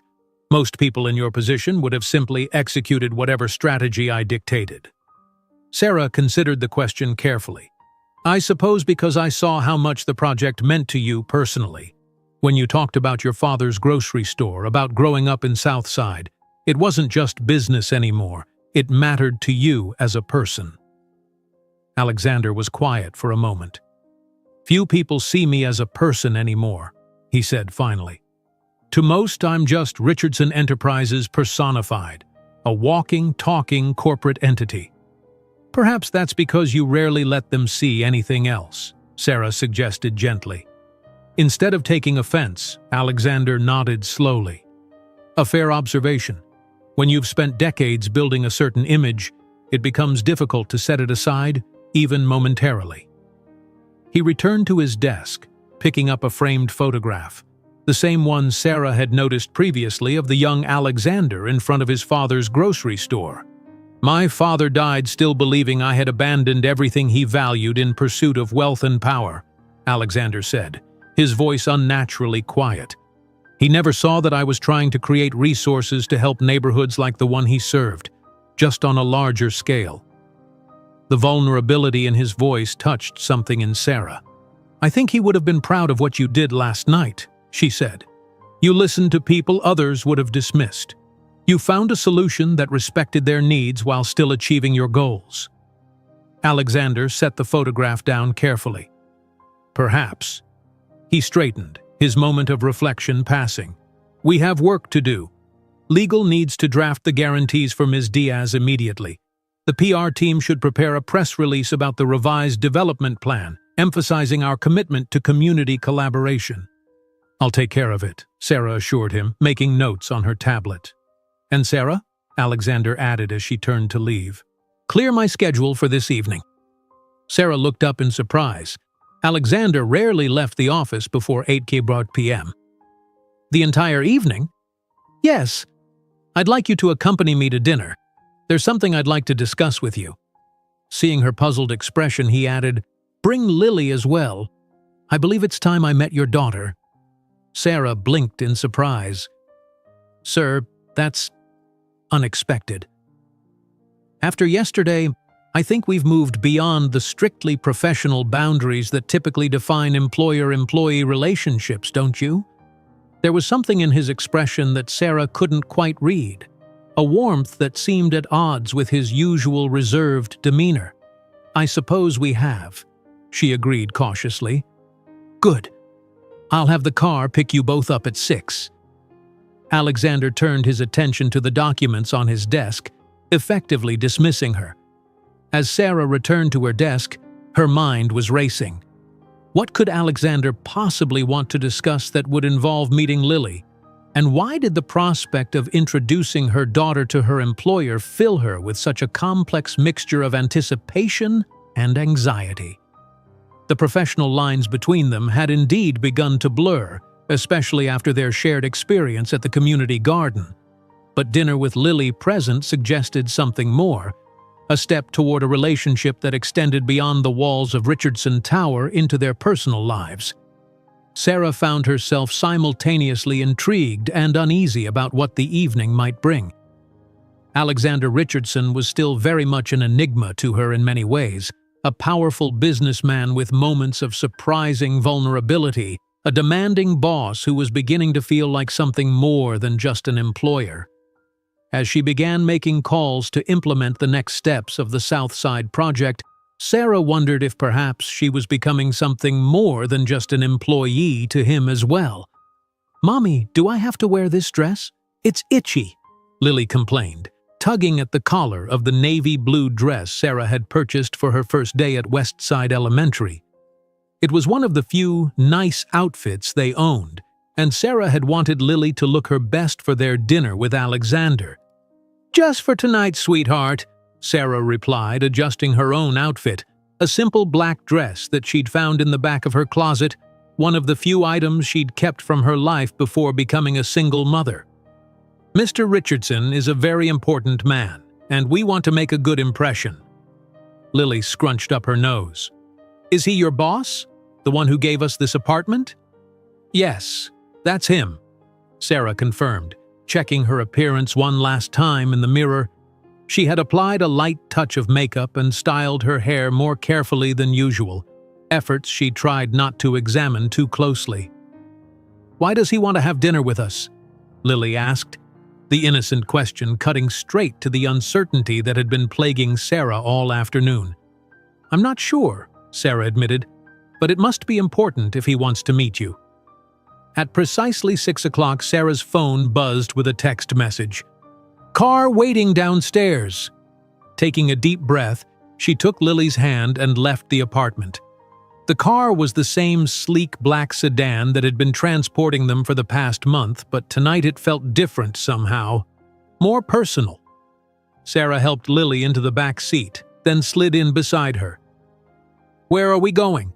Lily asked the driver, her natural curiosity overcoming any shyness. "La Riviera, miss," the driver replied with a smile. "The finest restaurant in the city." Sarah's eyes widened slightly. La Riviera was a renowned establishment frequented by celebrities and business elite, the kind of place where reservations were reportedly booked months in advance and a simple meal could cost more than she had previously earned in a day at the hospital. As they drove through the city, Sarah found herself growing increasingly nervous. What could Alexander possibly want to discuss that warranted such an exclusive setting and the inclusion of Lily? Was he planning to restructure her position, offer her a different role, or was this, as her racing thoughts occasionally suggested, something more personal? The car pulled up in front of La Riviera, its elegant facade illuminated by tasteful lighting. A valet immediately opened their door and Sarah stepped out, helping Lily, who was wide-eyed at the opulent surroundings. "Wow," Lily whispered. "This place is fancy." Inside, the restaurant exuded understated luxury, soft lighting, immaculate white tablecloths, and the gentle notes of a piano playing in the background. The maitre d' approached them immediately. "Ah, Ms. Matthews, Mr. Richardson is expecting you. Please follow me." He led them through the restaurant to a private dining room in the back. When the door opened, Sarah was surprised to find not the formal business setting she had expected, but a cozier arrangement with a single round table beautifully set for 3. Alexander rose from his seat as they entered. Like that evening at the community garden, he was dressed more casually than his office attire, a light blue shirt open at the collar and dark slacks. The absence of a tie and suit jacket made him appear more approachable, less like the imposing CEO, and more like the man who had spoken so earnestly about his father's grocery store. "Sarah, thank you for coming," he greeted her warmly before turning his attention to Lily. "And you must be Lily. I've heard so much about you." Lily, suddenly shy, pressed closer to Sarah's side. "Hello," she said softly.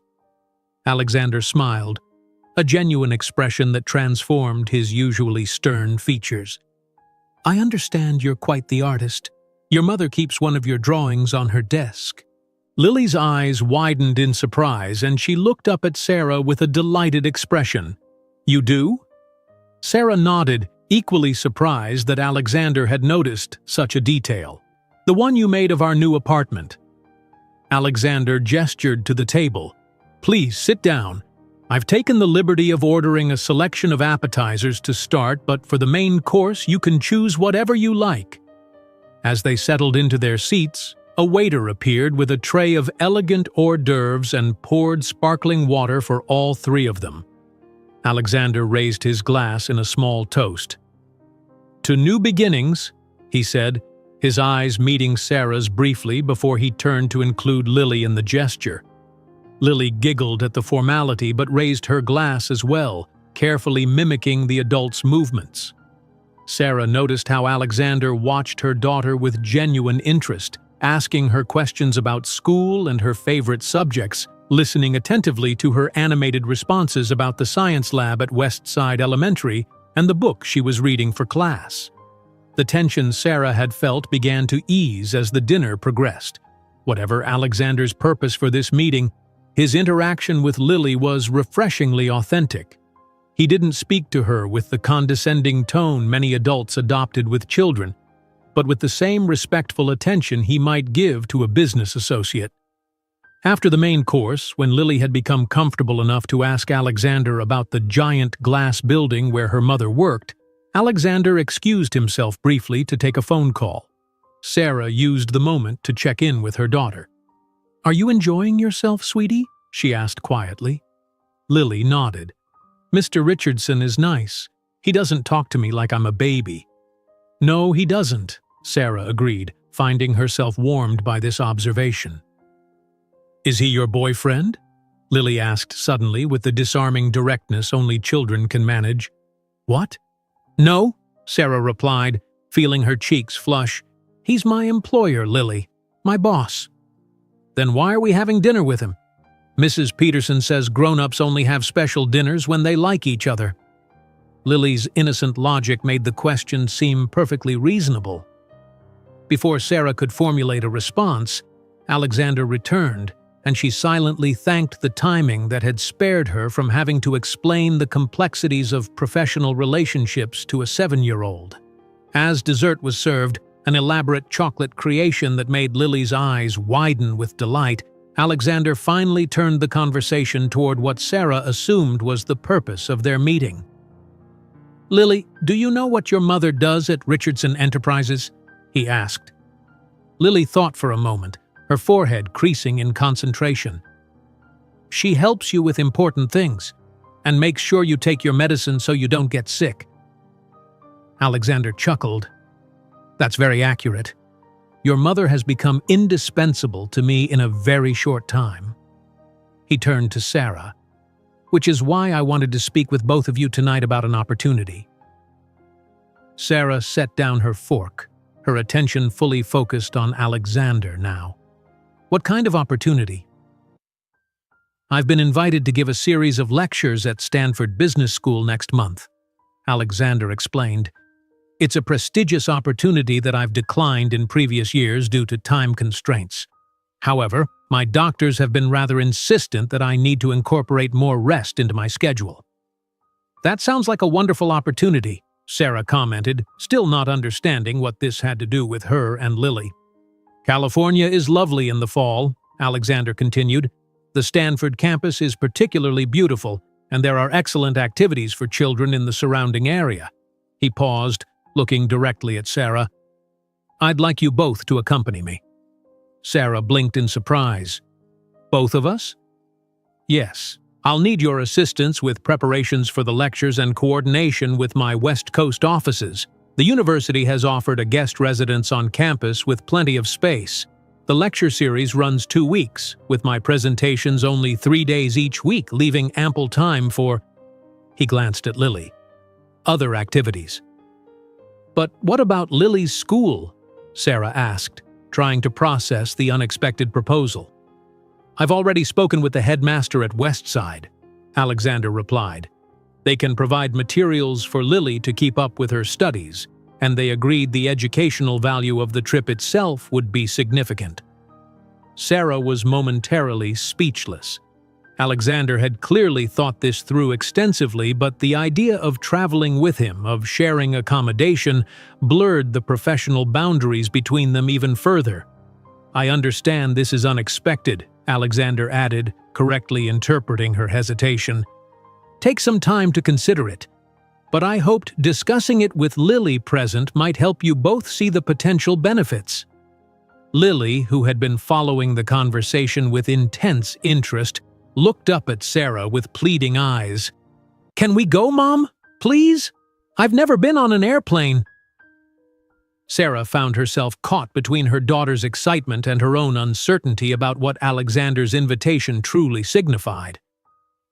"We'll need to think about it, Lily. It's a big decision." As the evening drew to a close, Alexander insisted on escorting them personally to the car. While Lily chatted with the driver about California, Alexander turned to Sarah. "I hope you'll consider my offer," he said quietly. "Your presence these past weeks has made a significant difference, not just professionally, but—" He paused, seeming to search for the right words. "In other ways as well."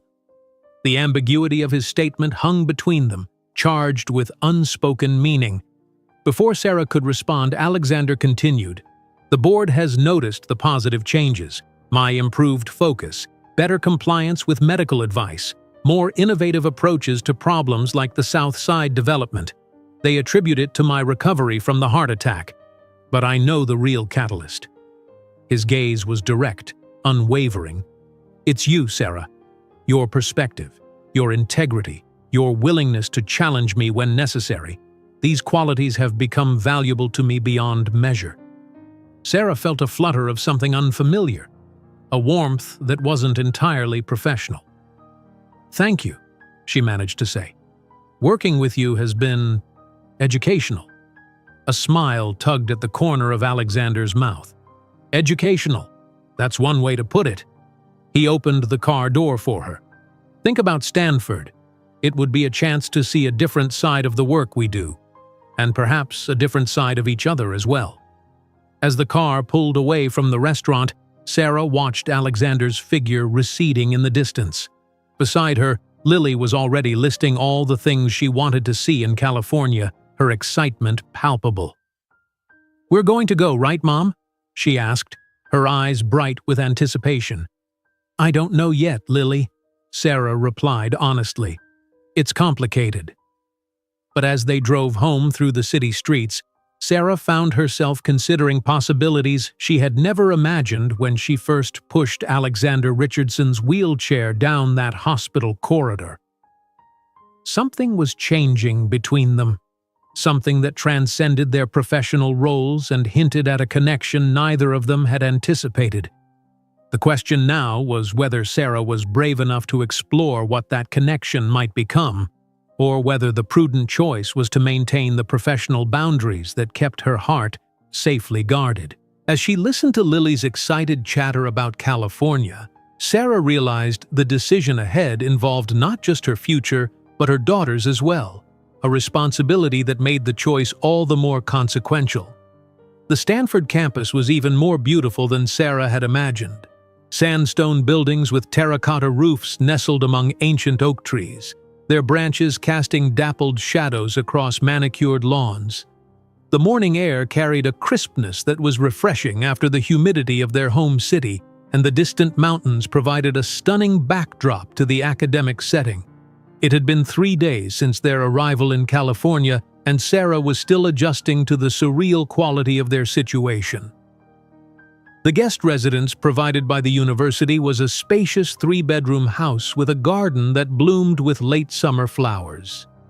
Lily had immediately claimed the smallest bedroom as her own, delighted by its bay window that overlooked a courtyard where students gathered between classes. Sarah's decision to accept Alexander's invitation had not come easily. She had spent days weighing the professional opportunity against the increasingly blurry boundaries of her relationship with Alexander. In the end, it had been James who inadvertently tipped the balance. "My father has been invited to Stanford every year for the past decade," he had told her during a brief meeting about Alexander's schedule. "This is the first time he's accepted. I believe it has something to do with you." "With me?" Sarah had asked, puzzled. "How?" James had studied her with that penetrating Richardson gaze that seemed genetic. "Before you came along, my father wouldn't have considered taking 2 weeks away from the office, regardless of his doctor's recommendations. He trusts you in a way I haven't seen him trust anyone in years, perhaps ever." Now, standing on the porch of the guest residence, watching Lily explore the garden with the absorbed interest of childhood, Sarah wondered if she had made the right choice. Alexander was currently delivering his first lecture to a packed auditorium of business students, a presentation they had prepared together over the past week.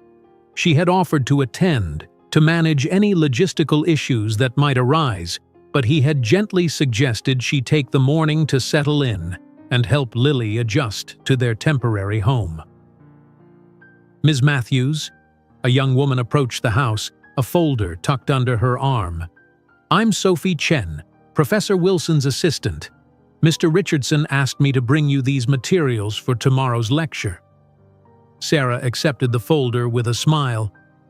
"Thank you. How is the first session going?" "Brilliantly," Sophie replied. "The auditorium is at capacity with students sitting in the aisles. Mr. Richardson is quite compelling."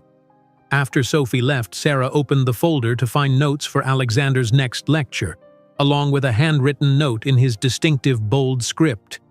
"Dinner tonight? There's a restaurant in Palo Alto I think you and Lily would enjoy. The car will be available at 6 p.m. Sarah smiled at the formal invitation, so characteristic of Alexander's approach. Even after their changing dynamic over the past weeks, he maintained certain proprieties, never assuming, always asking. The remainder of the day passed pleasantly as Sarah reviewed the lecture materials and explored the campus with Lily, who was fascinated by the many sculptures dotting the grounds and the enormous Hoover Tower that dominated the skyline. They were returning to the residence when Sarah spotted Alexander walking across the quad, deep in conversation with 2 professors. Even at a distance, he cut an impressive figure. Since their arrival in California, Sarah had noticed subtle changes in Alexander. Away from the pressures of the corporate headquarters, he seemed more relaxed, his usual stern expression softening into something more approachable.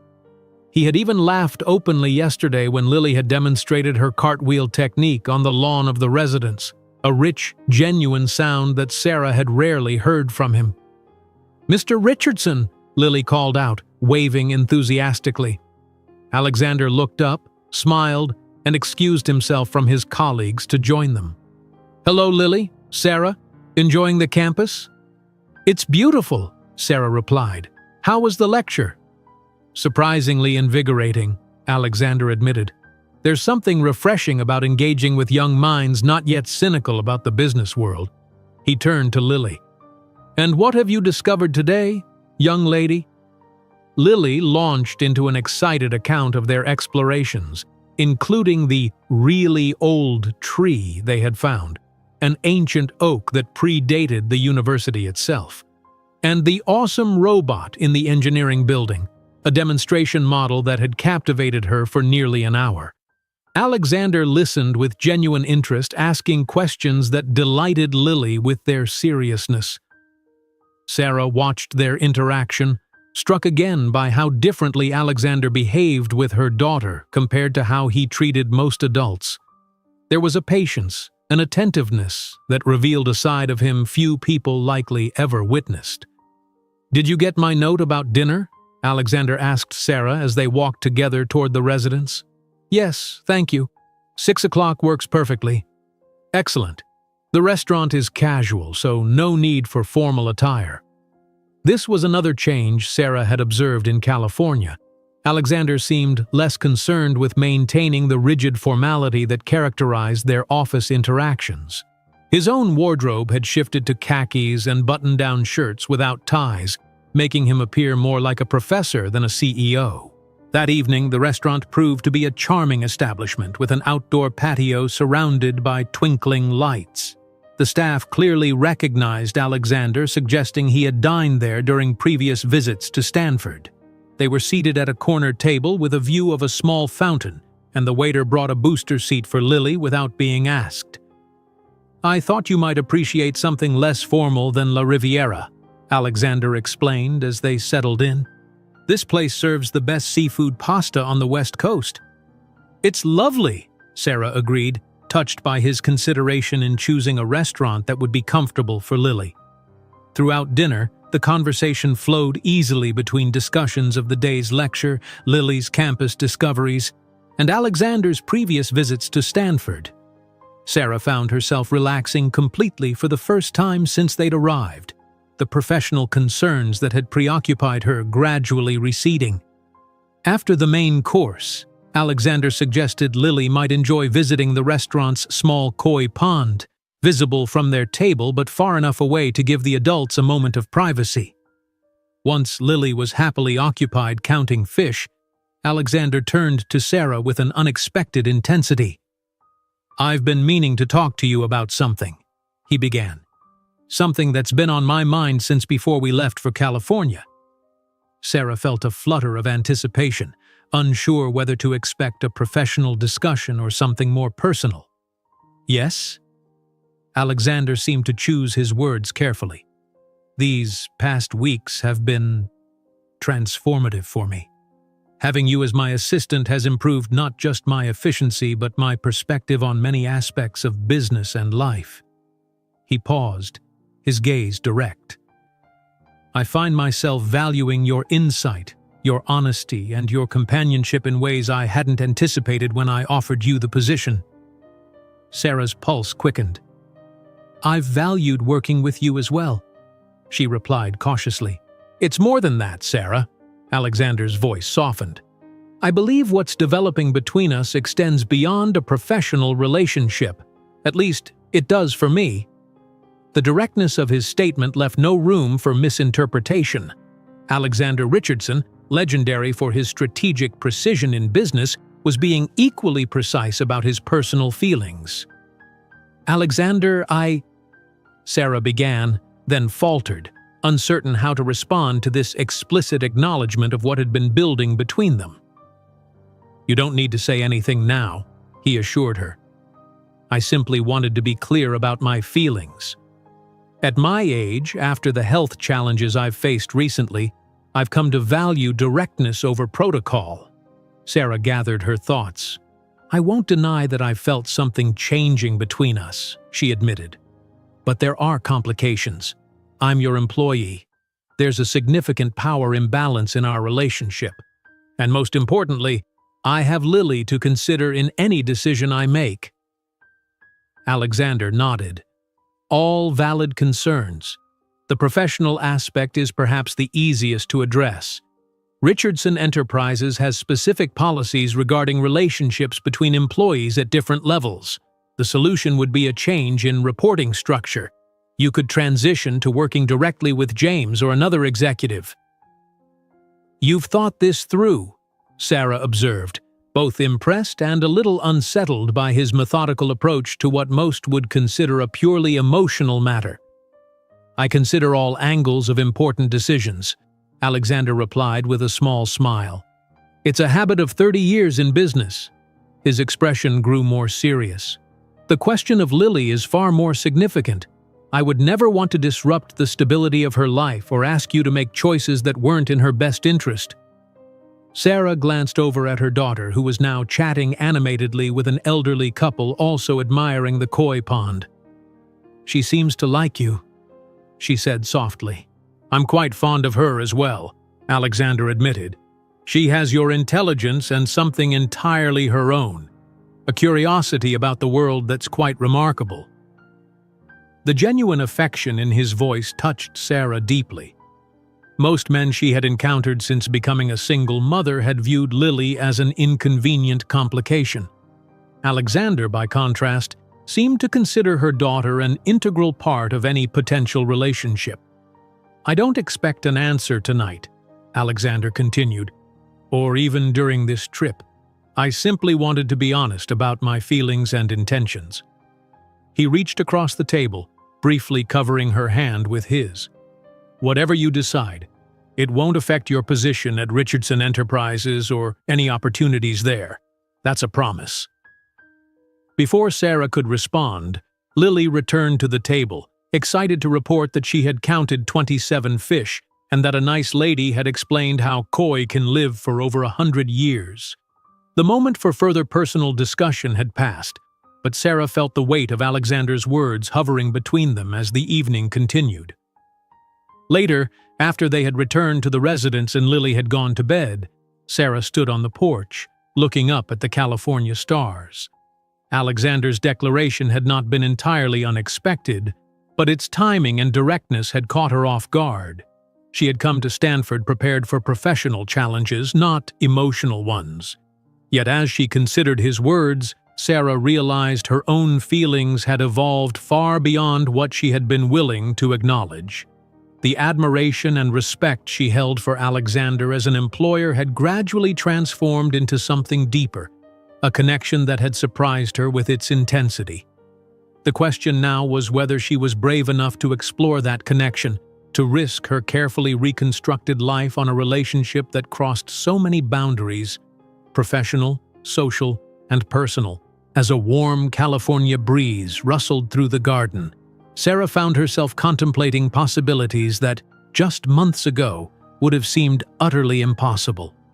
The sun was setting over the Santa Cruz Mountains, painting the sky in brilliant hues of orange and pink. Sarah sat on a bench overlooking the Stanford Memorial Church, its mosaic facade glowing warmly in the fading light.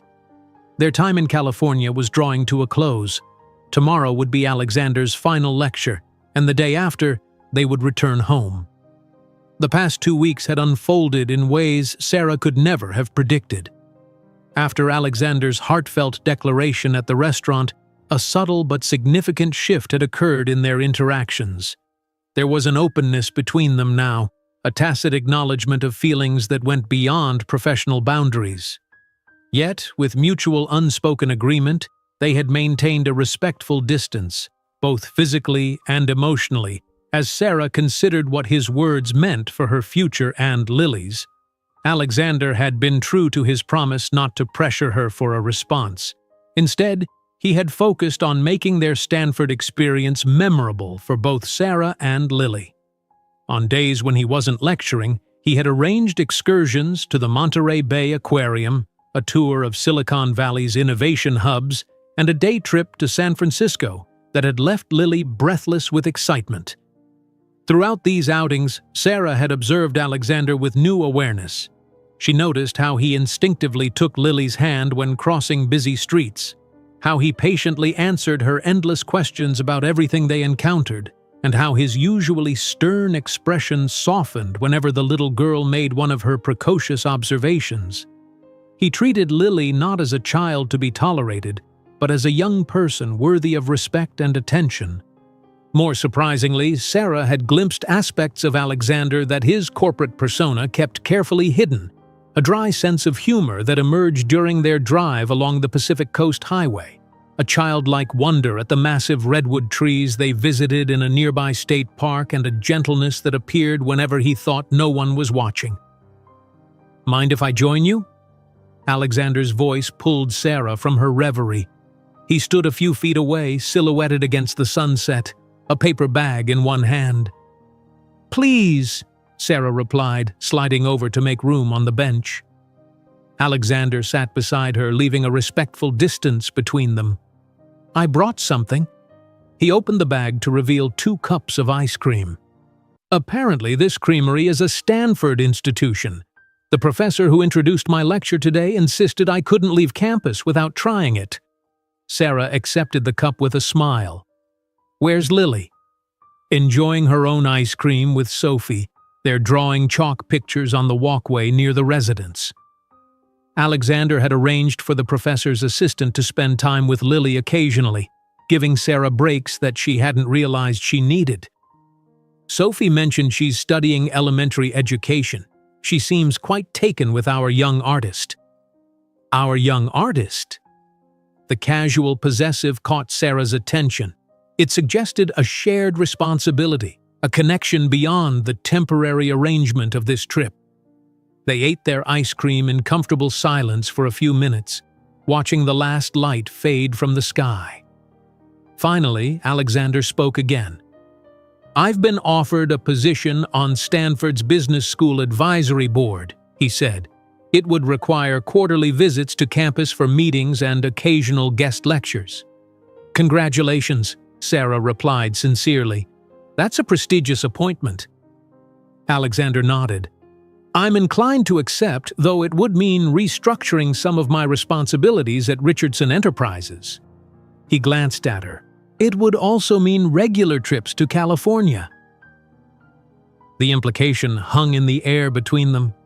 Regular trips that could include her and Lily, a connection to this place that had come to represent a different kind of life than the one they led back home.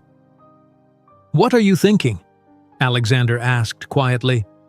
Sarah considered her answer carefully. "I'm thinking about how different you are here, away from Richardson Tower. More relaxed, more—" She searched for the right word. "Accessible." Alexander's expression turned thoughtful. "I've been reflecting on that as well. These 2 weeks have offered a perspective I didn't expect." He set his empty ice cream cup aside. "For 30 years, I've defined myself almost exclusively through Richardson Enterprises. My identity has been inseparable from my role as CEO. And now?" Sarah prompted when he paused. "Now I find myself considering what life might look like if that weren't the case. If Richardson Enterprises were an important part of my life but not the only part." His gaze met hers. "These 2 weeks with you and Lily have shown me possibilities I'd never seriously entertained before." Sarah felt a flutter in her chest at the sincerity in his voice. "Alexander, You don't need to respond to what I said the other night," he interrupted gently. "I know you need time. But I wanted you to know that my feelings haven't changed. If anything, they've deepened." The honest vulnerability in his expression moved Sarah profoundly. This man who commanded a corporate empire with unwavering authority was allowing himself to be completely unguarded with her. "I've been doing a lot of thinking," Sarah admitted, setting her own ice cream aside, "about what it would mean, for me, for Lily, to explore whatever this is between us." Alexander listened intently, his full attention focused on her words. "There are practical considerations," she continued. "The professional complications, the age difference, our different backgrounds. But beyond all that, there's Lily. She's already grown attached to you. If we were to begin something and it didn't work out, your concern for Lily's emotional well-being speaks volumes about you as a mother," Alexander said. "It's one of the many qualities I admire about you." He paused, seeming to choose his next words with care. "I understand your hesitation. I would never ask you to risk Lily's happiness on an uncertain future." He turned slightly to face her more directly. "But I also believe that at some point, we must trust our instincts about people.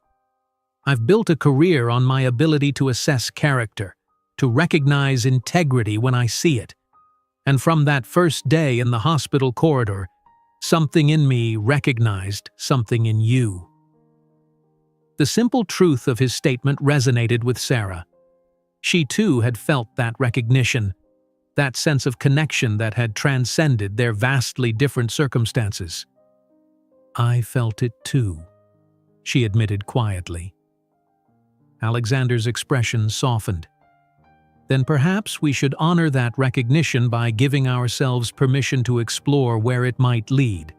Not rashly, not without careful consideration of all the complexities involved, but with openness to possibilities." A cool evening breeze rustled through the trees around them, and Sarah shivered slightly.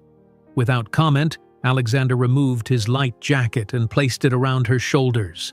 The gesture was so natural, so unthinking in its consideration that it touched Sarah more deeply than any grand romantic gesture could have. "Thank you," she said, knowing he would understand she meant more than just the jacket. "Sarah," Alexander began, then hesitated uncharacteristically. "I haven't felt this way about anyone since my wife died 12 years ago. I had resigned myself to focusing solely on Richardson Enterprises for whatever time I have left.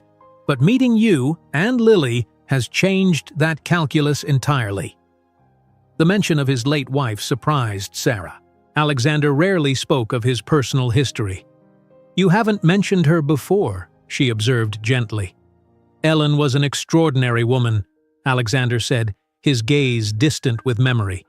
"She was a pediatric surgeon, brilliant, compassionate, completely unimpressed by corporate power or wealth." A small smile touched his lips. "She would have liked you." "How did you meet?" Sarah asked, touched by this glimpse into his past. "A charity gala for the Children's Hospital. I was there as a donor, she as a reluctant attendee who would have preferred to be in the operating room." His expression softened with the memory. "She told me my donation would do more good if I'd just written the check without spending money on an elaborate party." Sarah laughed. "She sounds formidable." She was.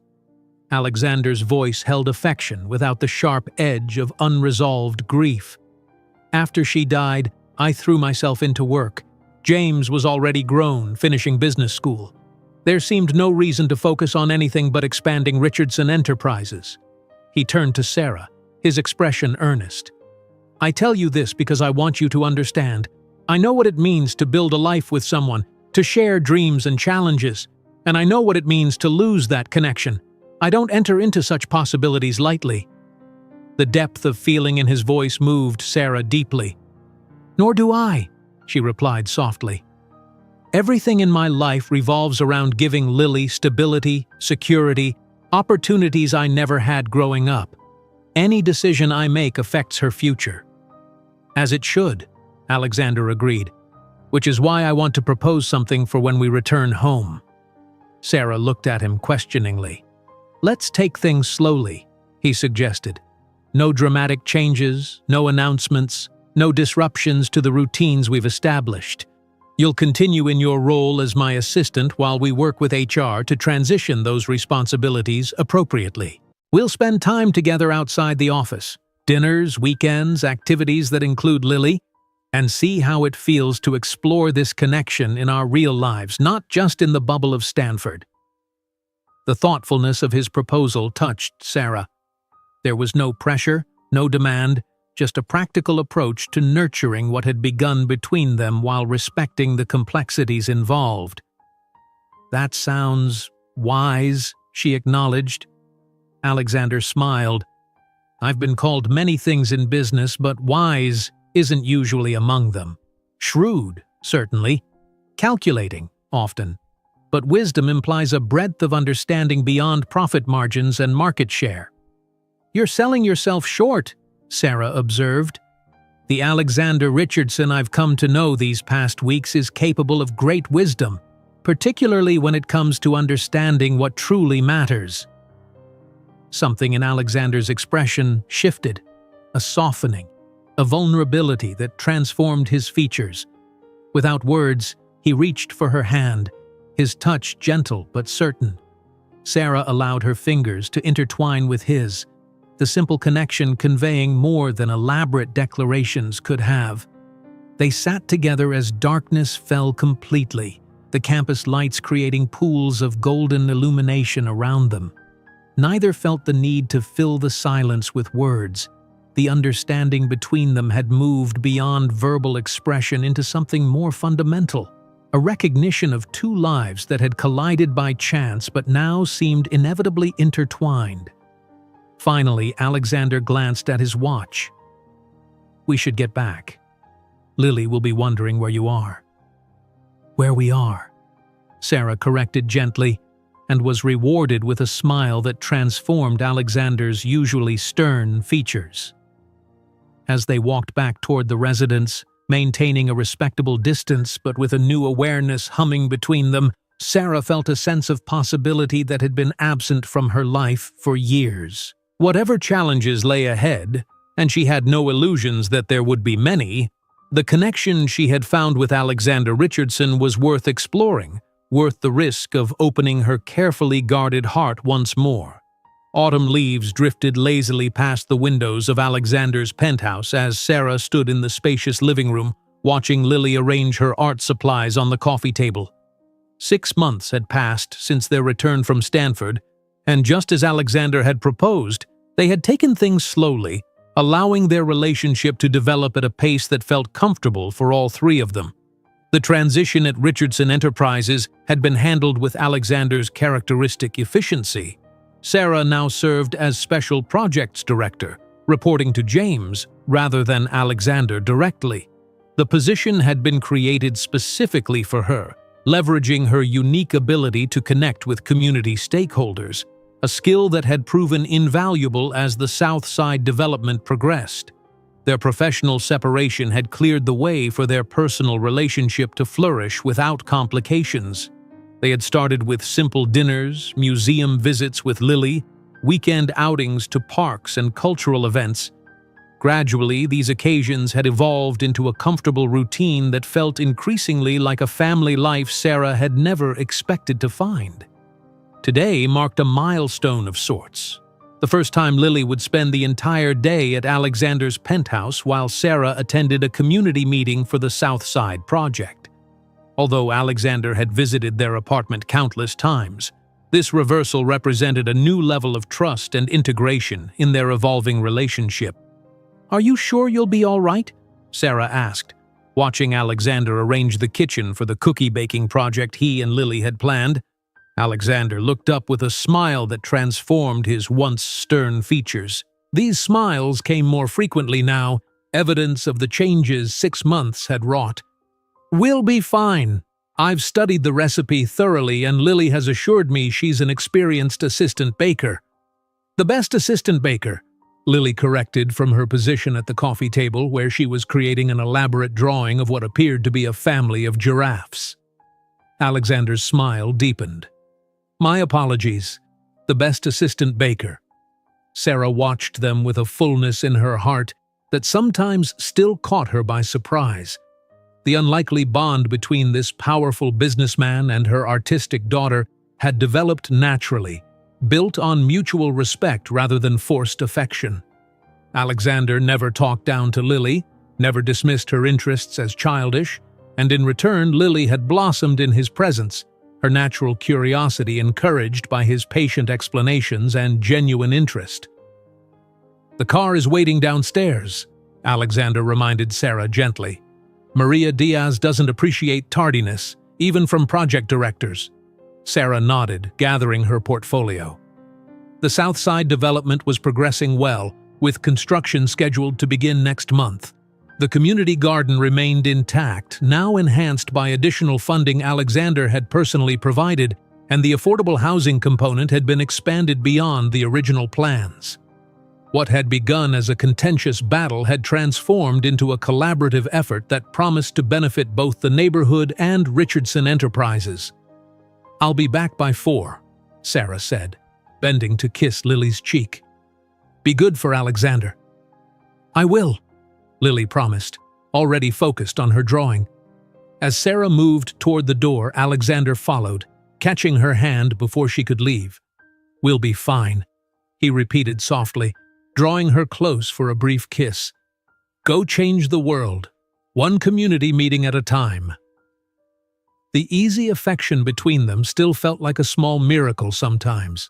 For a man who had spent decades cultivating an image of unapproachable authority, Alexander had revealed a capacity for tenderness that never ceased to surprise Sarah. The community meeting ran longer than expected, with residents asking detailed questions about construction timelines and potential disruptions. By the time Sarah returned to Alexander's penthouse, the sun was beginning to set, casting long shadows across the elegant furnishings. The scene that greeted her when she entered stopped her in her tracks. The immaculate living room had been transformed. A blanket fort of impressive proportions occupied the center of the room, constructed from what appeared to be every spare blanket and cushion in the penthouse. From within the structure, she could hear Lily's delighted giggles and, more surprisingly, Alexander's deeper laughter. "Hello?" Sarah called out, setting down her portfolio. Lily's head popped out from the entrance of the fort. "Mom, come see what we built. Alexander said forts need structural integrity, so we used the dining chairs as support beams." Alexander emerged more sedately, though his usually perfect hair was slightly disheveled and, Sarah noted with amazement, he had a small smudge of what looked like chocolate on his cheek. "Welcome back," he greeted her, seemingly unperturbed by the state of his normally pristine living room. "We've been having an engineering lesson." "I can see that," Sarah replied, unable to contain her smile.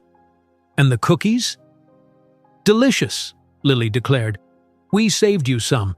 They're shaped like stars and hearts." Alexander gestured toward the kitchen. "We may have been somewhat liberal with the sprinkles, but I'm told that's an essential component of proper cookie decoration." As Sarah followed them to the kitchen, she noticed other signs of their day together.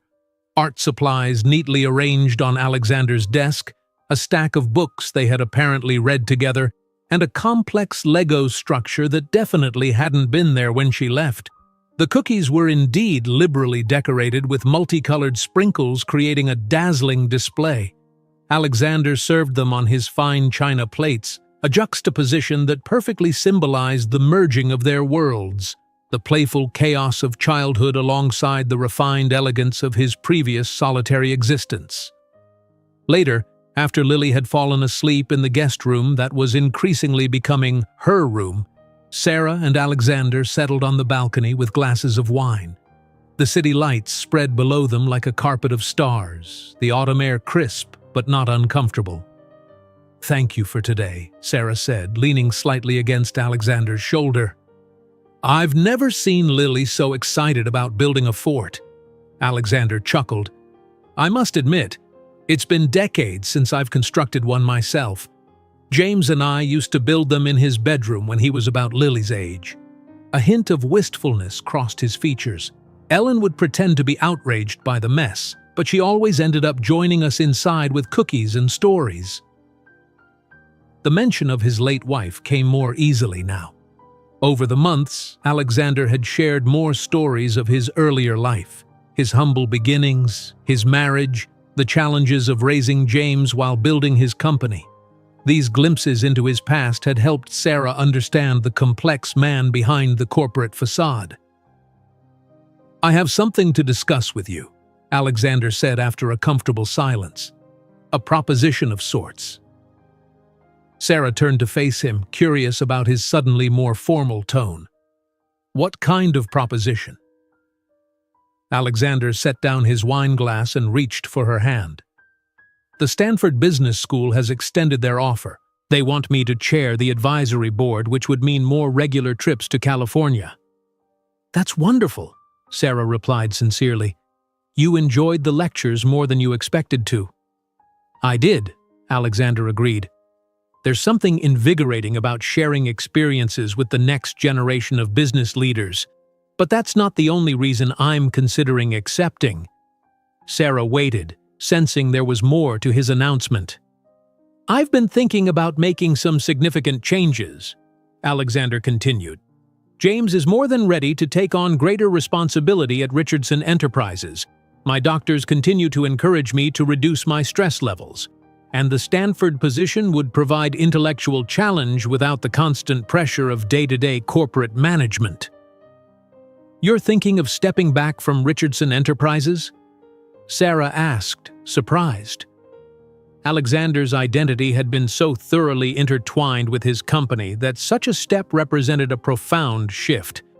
"Not entirely, at least not immediately," Alexander clarified. "But a gradual transition, yes. James would assume the role of COO initially, with the understanding that he would eventually step into the CEO position." He turned to face her fully, his expression earnest in the soft lighting. "The heart attack was a warning, Sarah. So was meeting you. Both reminded me that life offers possibilities beyond board meetings and quarterly reports." Sarah squeezed his hand, touched by his candor. "That's a significant change. Are you sure it's what you want?" "I've never been more certain," Alexander replied. "Which brings me to the second part of my proposition." From his pocket he withdrew a small velvet box, and Sarah's breath caught. He opened it to reveal a ring, an elegantly set diamond that sparkled in the city lights, neither ostentatiously large nor overly modest. "I told you once that I believed in taking things slowly, in giving ourselves time to explore this connection between us," Alexander said, his voice steady, but with an undercurrent of emotion that was unmistakable. "These past 6 months have confirmed what I already knew in Stanford, that what we have is rare and precious, something I never expected to find again." He held the ring between them, not yet offering it, but allowing it to represent the question hovering in the air. "I'm not asking for an immediate answer. I know this decision affects not just you but Lily as well. But I want you to know that I'm ready whenever you are. Ready to commit to building a life together, to creating a family that includes all 3 of us." Sarah looked at the ring, then at the man holding it. This complex, brilliant, surprisingly tender man who had entered her life through a chance encounter in a hospital corridor. She thought about the journey they had traveled since that day, the ways they had challenged and supported each other, the relationship they had carefully constructed with patience and respect. "Alexander," she began, her voice soft but certain, "when you offered me that job 6 months ago, I thought you were saving me, providing financial security, a better life for Lily. What I didn't expect was how much more you would come to mean to both of us." She looked toward the guest room where Lily slept peacefully, surrounded by the comfort and security Alexander had helped provide. "You asked me to consider this carefully, to take my time before answering. But some decisions don't require deliberation. Some feel right in a way that transcends logic or careful analysis." Alexander waited, his expression open and vulnerable in a way few people had ever witnessed. "Yes," Sarah said simply. "Yes, I'll marry you." As he slipped the ring onto her finger, Alexander's usually composed features reflected a joy that transformed him. This was not the stern CEO or the shrewd negotiator, but simply a man deeply in love, embracing a future he had once thought beyond his reach. Their kiss was gentle but filled with promise, the promise of a shared life, of family holidays and quiet evenings, of combining their strengths to face whatever challenges might arise. When they finally drew apart, Alexander kept her hand in his, as if unwilling to break the connection between them. "I love you, Sarah Matthews," he said, the words straightforward but profound, coming from a man who had spent decades guarding his emotions. "And I love you, Alexander Richardson," she replied, the words feeling both momentous and perfectly natural. As they stood together on the balcony, the city spread out before them. Sarah reflected on the extraordinary journey that had brought them to this moment. From a single mother struggling to make ends meet to a woman who had found not just financial security, but a partner who valued her strength, her integrity, her whole self.